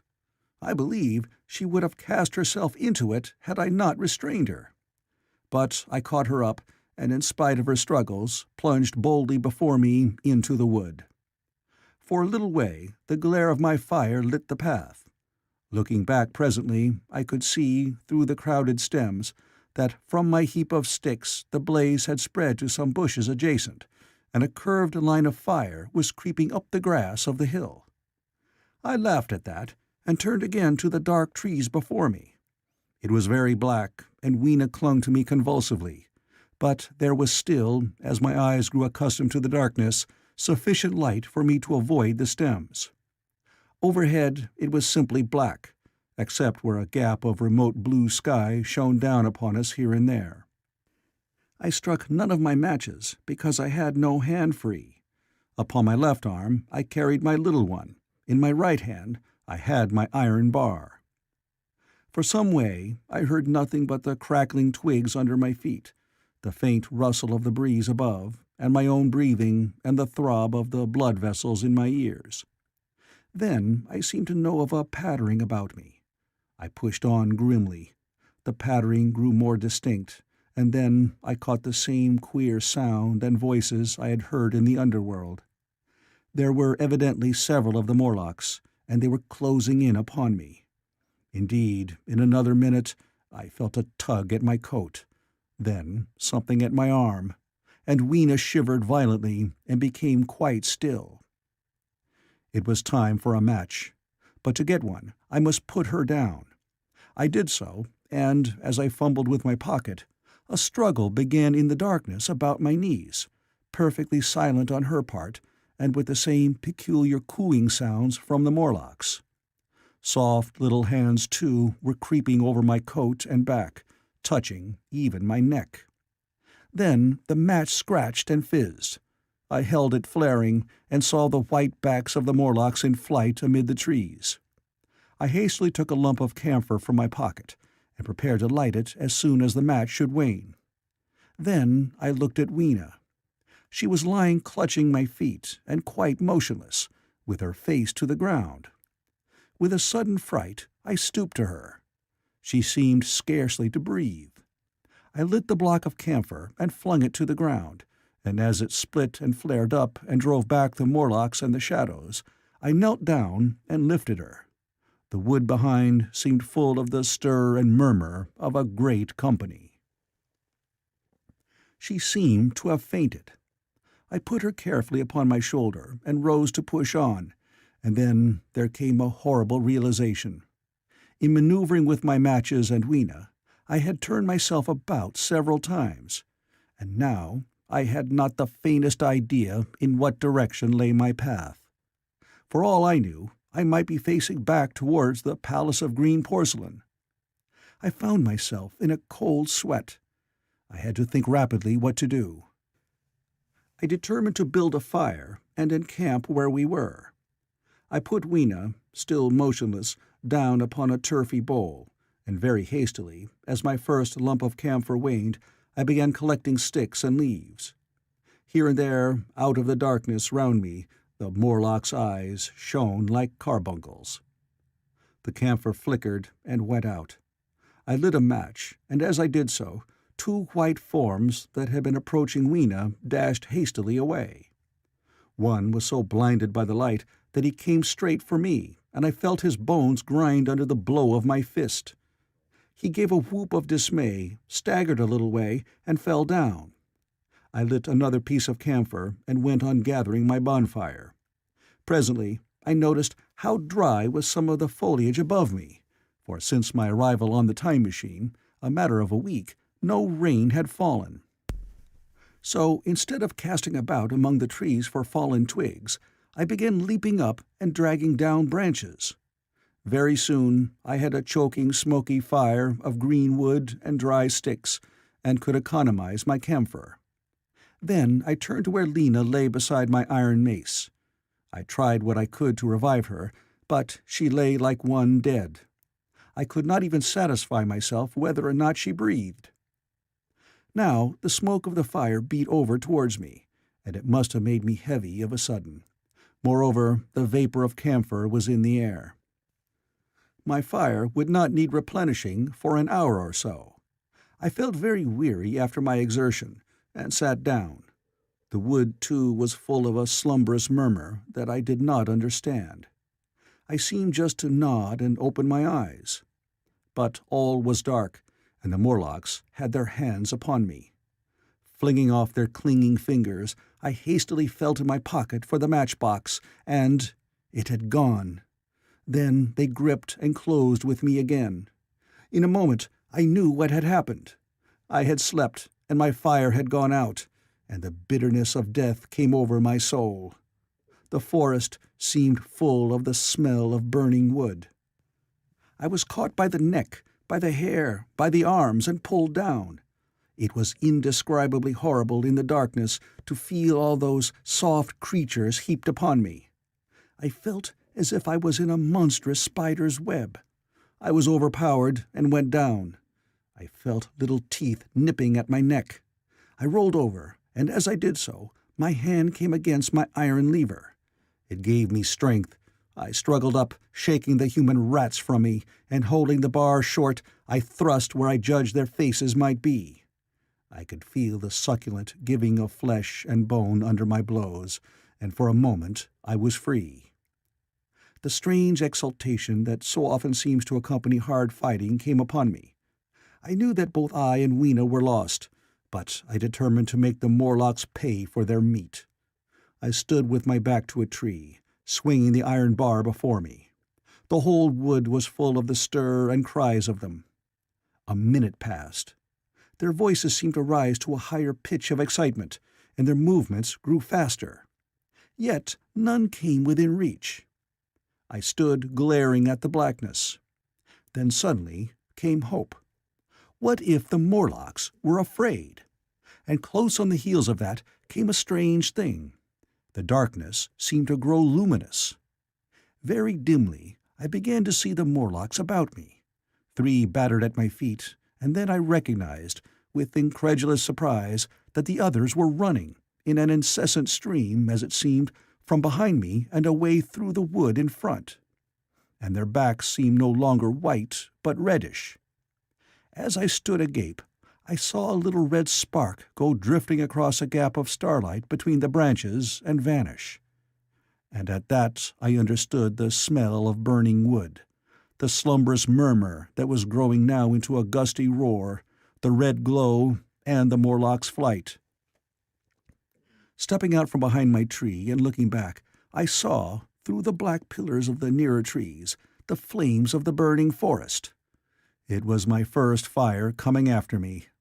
With that I looked for Weena, but she was gone. The hissing and crackling behind me, the explosive thud as each fresh tree burst into flame, left little time for reflection. My iron bar still gripped, I followed in the Morlock's path. It was a close race.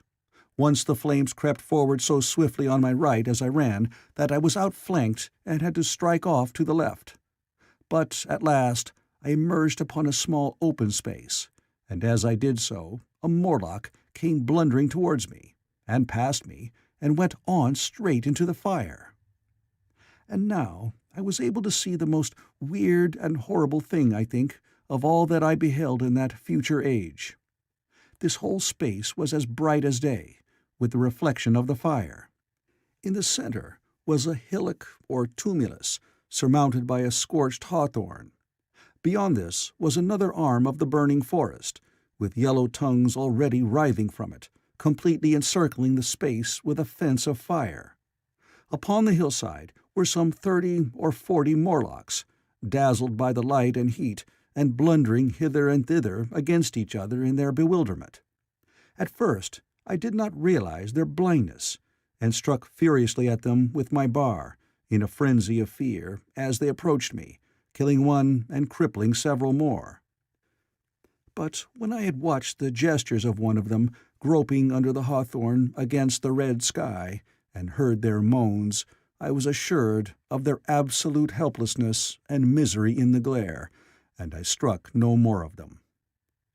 Yet every now and then one would come straight towards me, setting loose a quivering horror that made me quick to elude him. At one time the flames died down somewhat, and I feared the foul creatures would presently be able to see me. I was thinking of beginning the fight by killing some of them before this should happen, but the fire burst out again brightly, and I stayed my hand. I walked about the hill among them and avoided them, looking for some trace of Weena. But Weena was gone. At last I sat down on the summit of the hillock and watched this strange, incredible company of blind things groping to and fro, and making uncanny noises to each other as the glare of the fire beat on them. The coiling uprush of smoke streamed across the sky, and through the rare tatters of that red canopy, remote as though they belonged to another universe, shone the little stars. 2 or 3 Morlocks came blundering into me, and I drove them off with blows of my fists, trembling as I did so. For the most part of that night I was persuaded it was a nightmare. I bit myself and screamed in a passionate desire to awake. I beat the ground with my hands, and got up and sat down again, and wandered here and there, and again sat down. Then I would fall to rubbing my eyes and calling upon God to let me awake. Thrice I saw Morlocks put their heads down in a kind of agony and rush into the flames. But at last, above the subsiding red of the fire, above the streaming masses of black smoke and the whitening and blackening tree stumps, and the diminishing numbers of these dim creatures, came the white light of the day. I searched again for traces of Weena, but there were none. It was plain that they had left her poor little body in the forest. I cannot describe how it relieved me to think that it had escaped the awful fate to which it seemed destined. As I thought of that, I was almost moved to begin a massacre of the helpless abominations about me, but I contained myself. The hillock, as I have said, was a kind of island in the forest. From its summit I could now make out through a haze of smoke the palace of green porcelain, and from that I could get my bearings for the White Sphinx. And so, leaving the remnant of these damned souls still going hither and thither and moaning, as the day grew clearer, I tied some grass about my feet and limped on across smoking ashes and among black stems that still pulsated internally with fire, towards the hiding-place of the time machine. I walked slowly, for I was almost exhausted as well as lame, and I felt the intensest wretchedness for the horrible death of little Weena. It seemed an overwhelming calamity.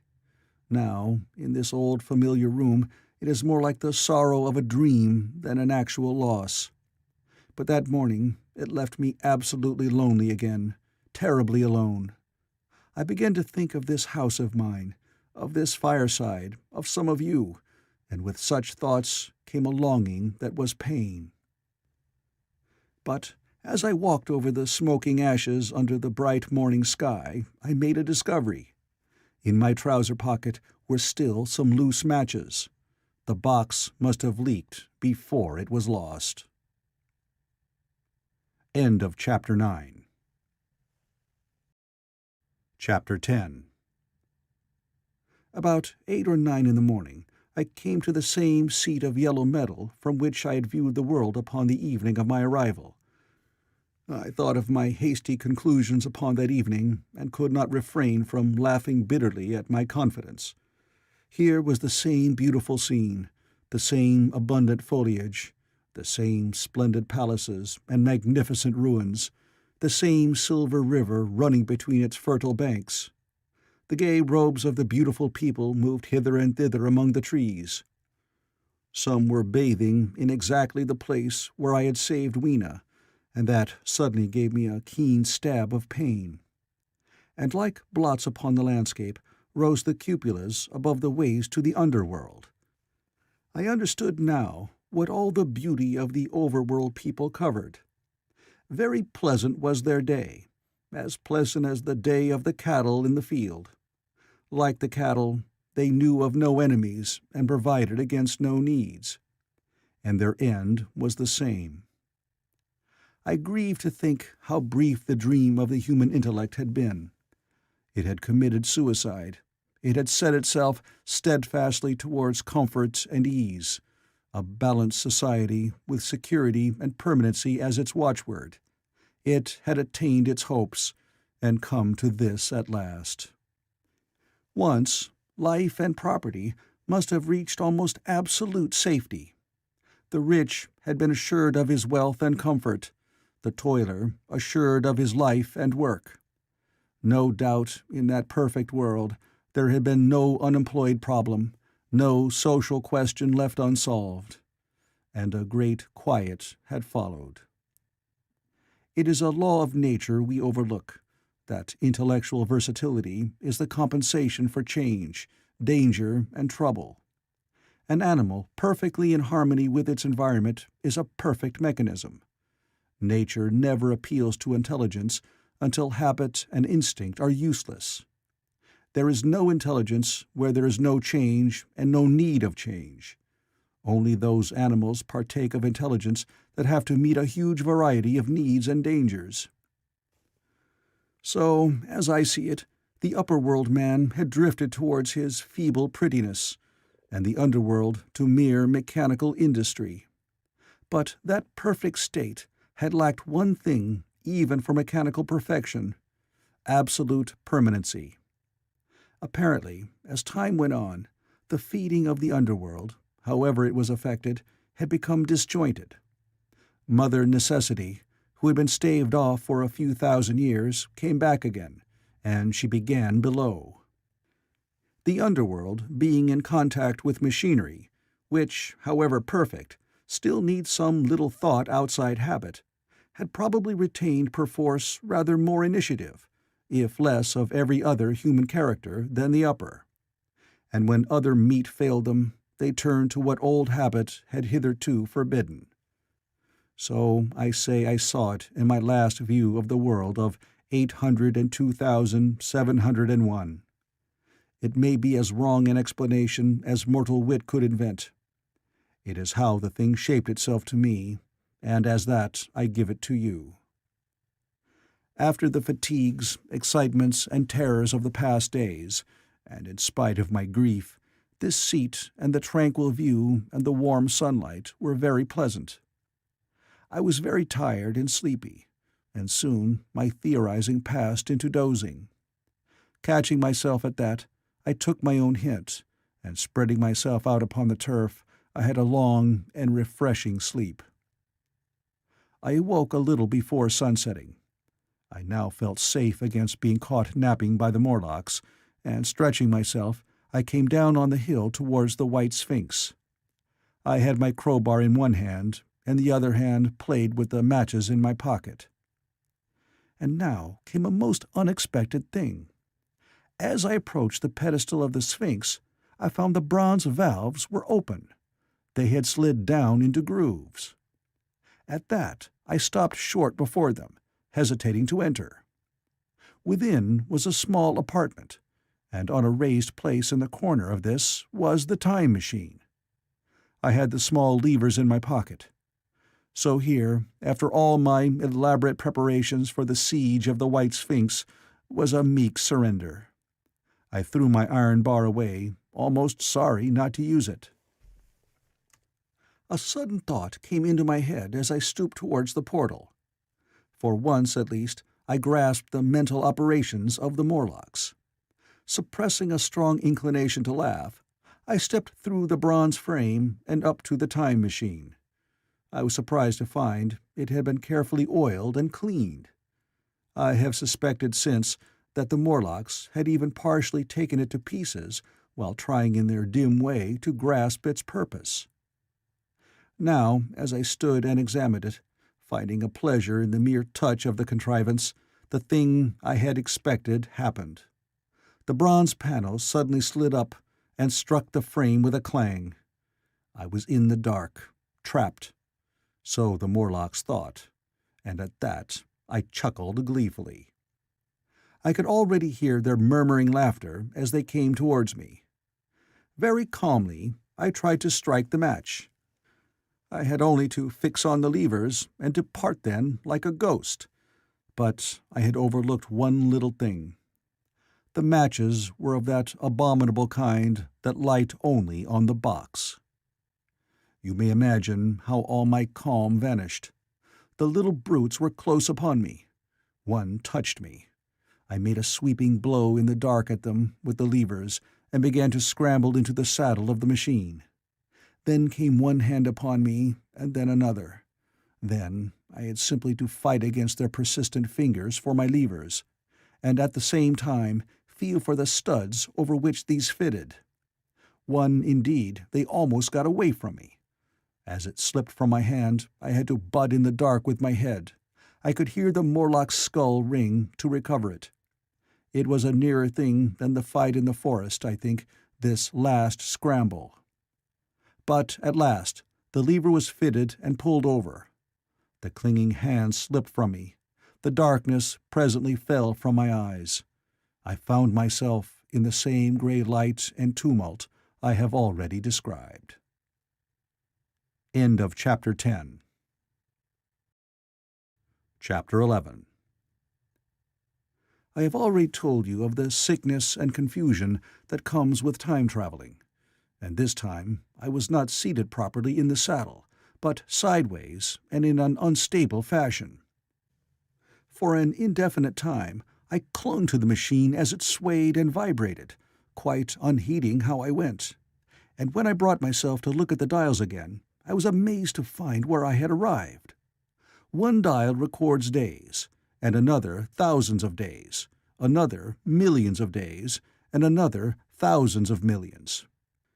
Now, instead of reversing the levers, I had pulled them over so as to go forward with them, And when I came to look at these indicators, I found that the thousandths hand was sweeping round as fast as the seconds hand of a watch, into futurity. As I drove on, a peculiar change crept over the appearance of things. The palpitating grayness grew darker.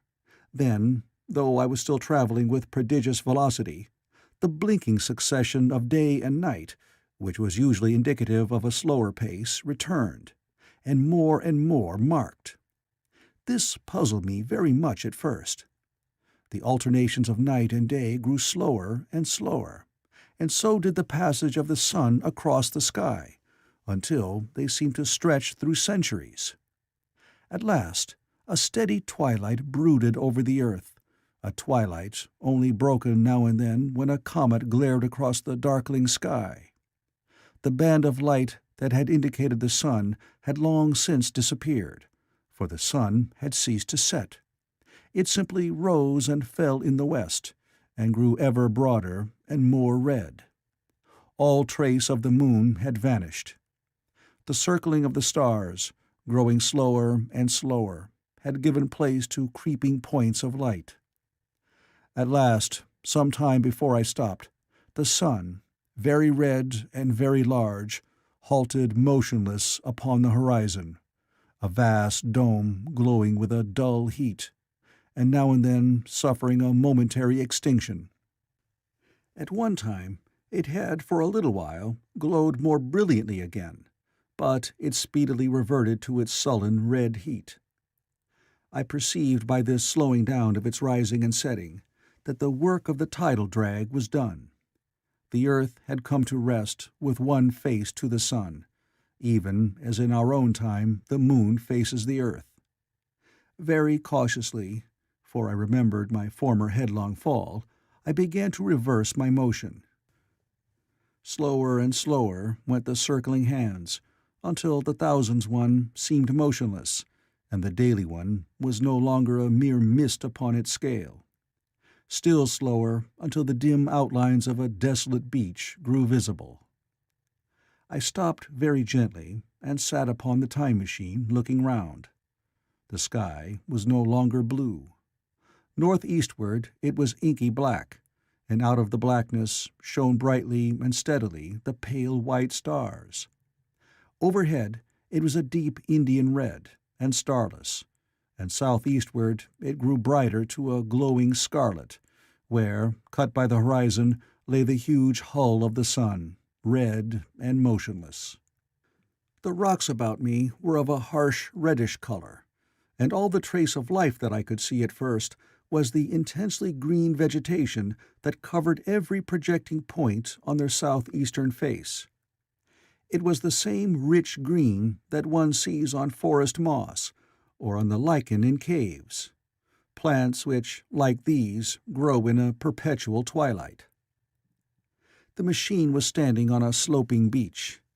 The sea stretched away to the southwest, to rise into a sharp bright horizon against the wan sky.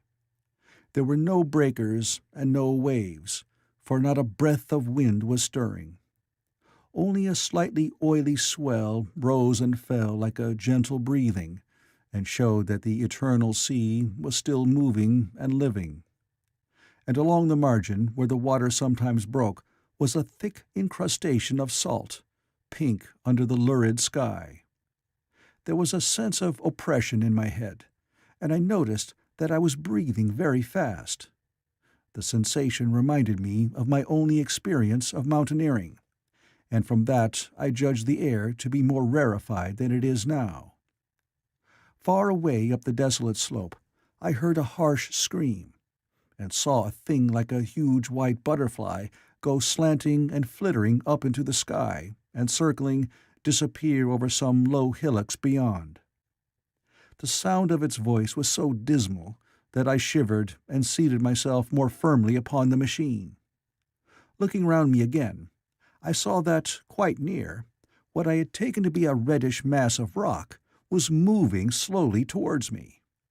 Then I saw the thing was really a monstrous crab-like creature. Can you imagine a crab as large as yonder table, with its many legs moving slowly and uncertainly, its big claws swaying, its long antennae, like carter's whips, waving and feeling, and its stalked eyes gleaming at you at either side of its metallic front. Its back was corrugated and ornamented with ungainly bosses, and a greenish incrustation blotched it here and there. I could see the many palps of its complicated mouth flickering and feeling as it moved. As I stared at this sinister apparition crawling towards me, I felt a tickling on my cheek, as though a fly had lighted there. I tried to brush it away with my hand, but in a moment it returned, and almost immediately came another by my ear. I struck at this and caught something thread-like. It was drawn swiftly out of my hand. With a frightful qualm I turned, and saw that I had grasped the antenna of another monster crab that stood just behind me. Its evil eyes were wriggling on their stalks, its mouth was all alive with appetite, and its vast ungainly claws, smeared with an algal slime, were descending upon me. In a moment my hand was on the lever, and I had placed a month between myself and these monsters. But I was still on the same beach, and saw them distinctly now as soon as I stopped. Dozens of them seemed to be crawling here and there, in the sombre light among the foliated sheets of intense green. I cannot convey the sense of abominable desolation that hung over the world. The red eastern sky, the northward blackness, the salt dead sea, the stony beach crawling with these foul, slow-stirring monsters, the uniform poisonous-looking green of the lichenous plants, the thin air that hurts one's lungs, all contributed to an appalling effect.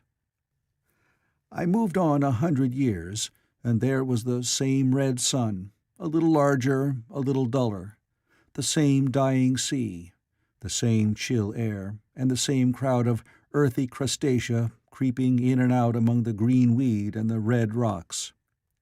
And in the westward sky I saw a curved pale line like a vast new moon.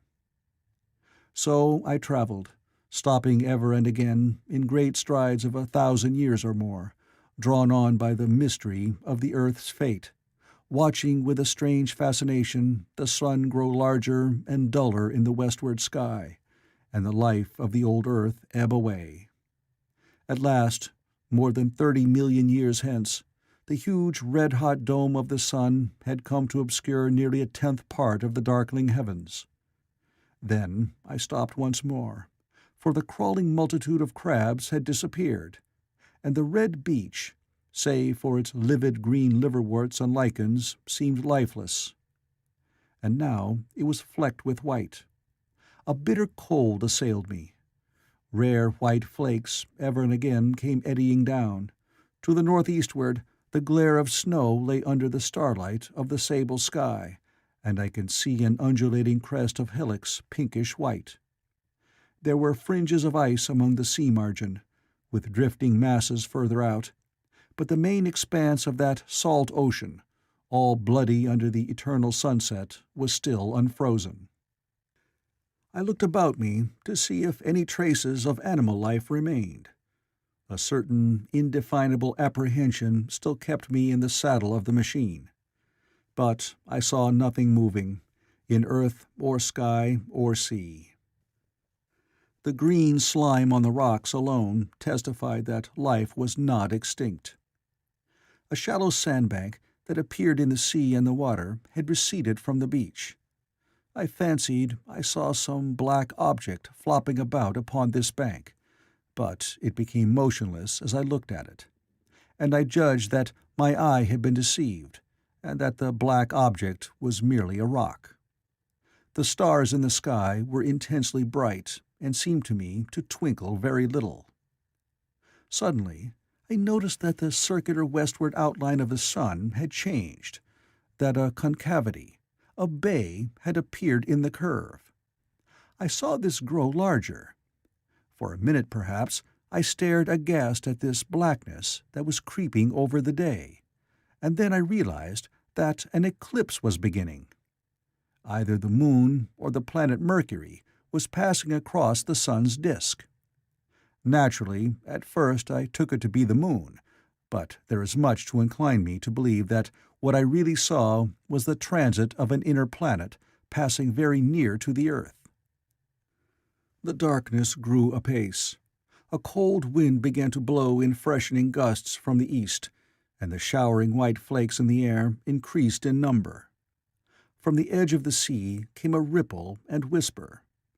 Beyond these lifeless sounds, the world was silent. Silent? It would be hard to convey the stillness of it. All the sounds of man, the bleating of sheep, the cries of birds, the hum of insects, the stir that makes the background of our lives, all that was over.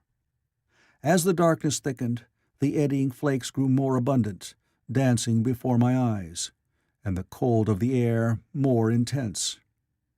At last, one by one, swiftly, one after the other, the white peaks of the distant hills vanished into blackness.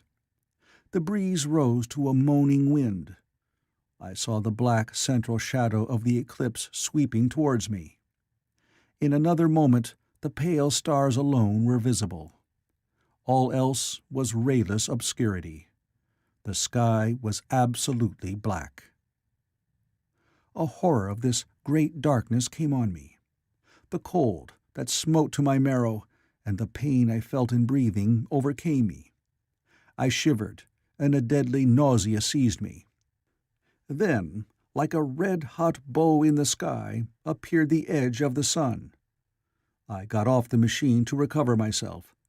I felt giddy and incapable of facing the return journey. As I stood sick and confused, I saw again the moving thing upon the shoal.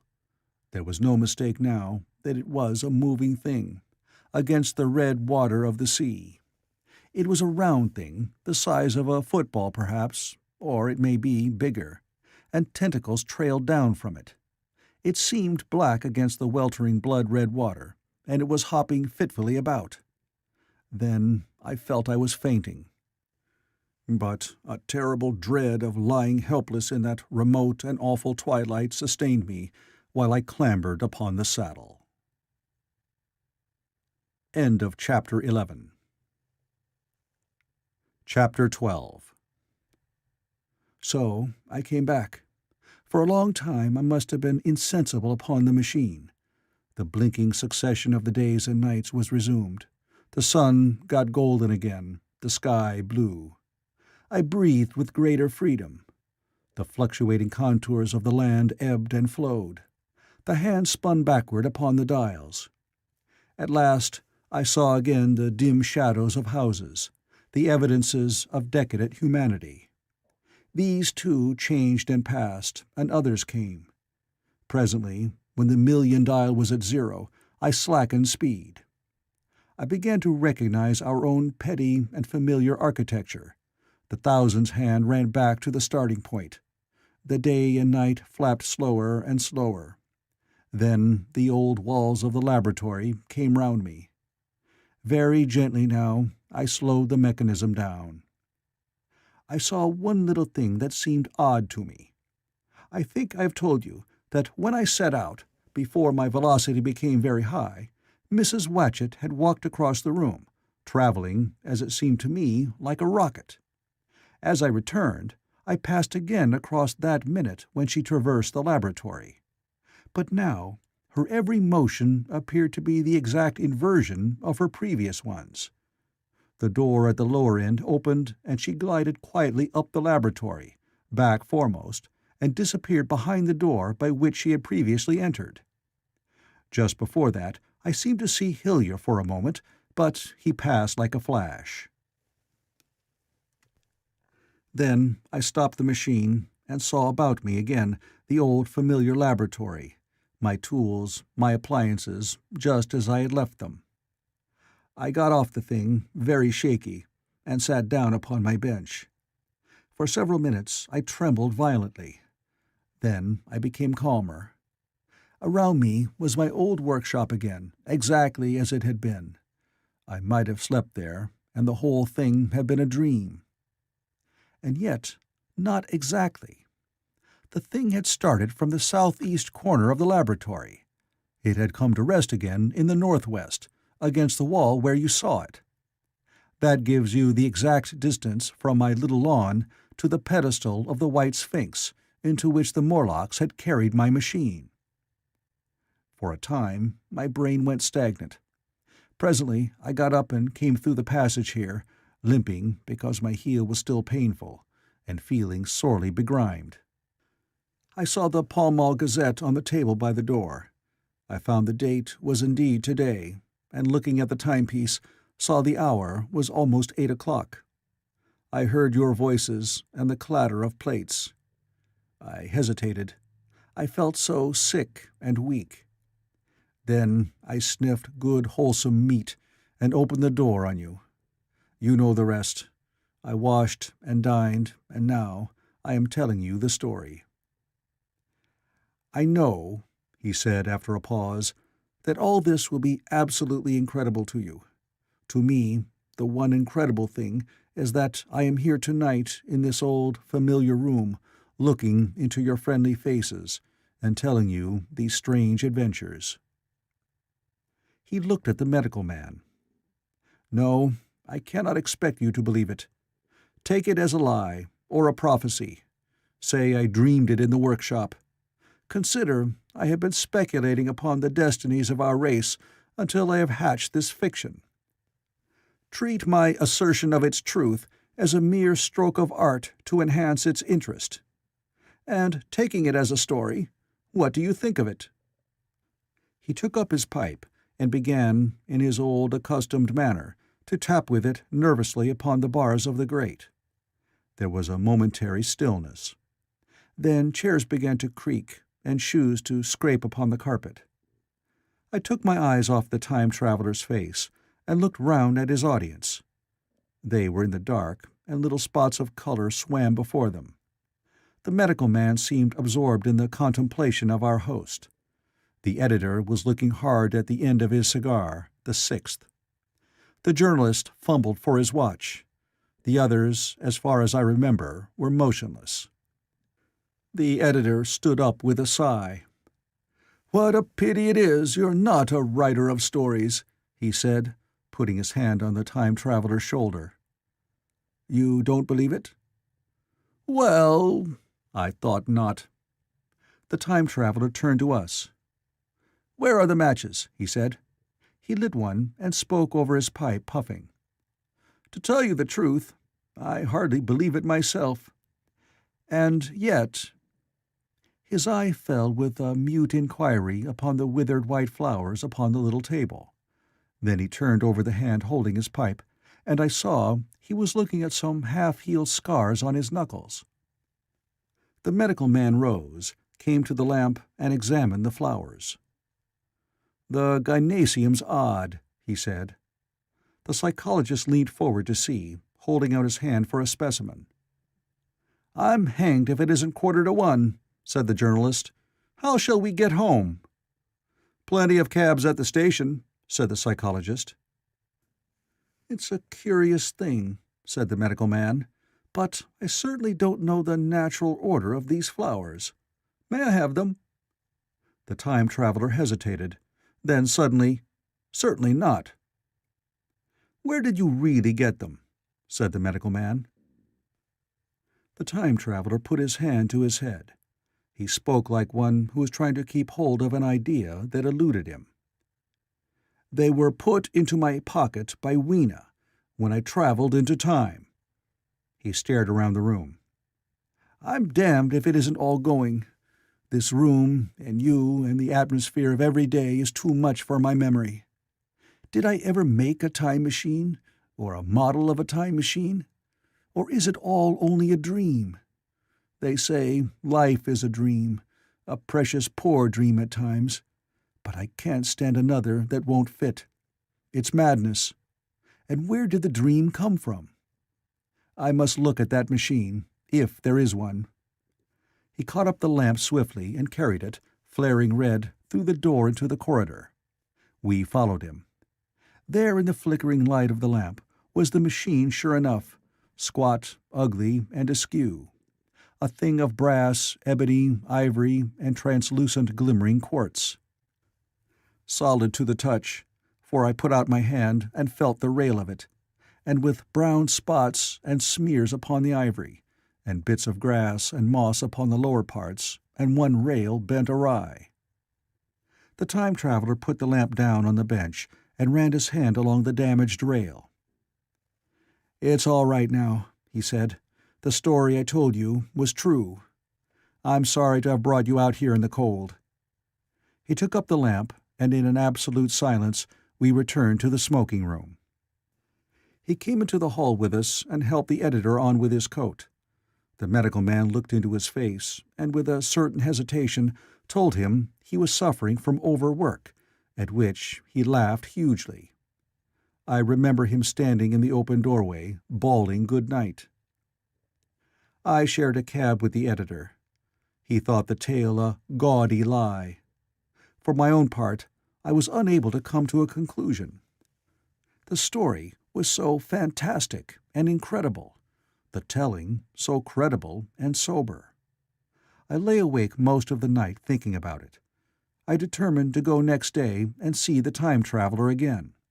I was told he was in the laboratory, and being on easy terms in the house, I went up to him. The laboratory, however, was empty. I stared for a minute at the time machine and put out my hand and touched the lever. At that, the squat, substantial-looking mass swayed like a bough shaken by the wind. Its instability startled me extremely, and I had a queer reminiscence of the childish days when I used to be forbidden to meddle. I came back through the corridor. The time traveler met me in the smoking room. He was coming from the house. He had a small camera under one arm and a knapsack under the other. He laughed when he saw me and gave me an elbow to shake. "I'm frightfully busy," said he, "with that thing in there." "But is it not some hoax?" I said.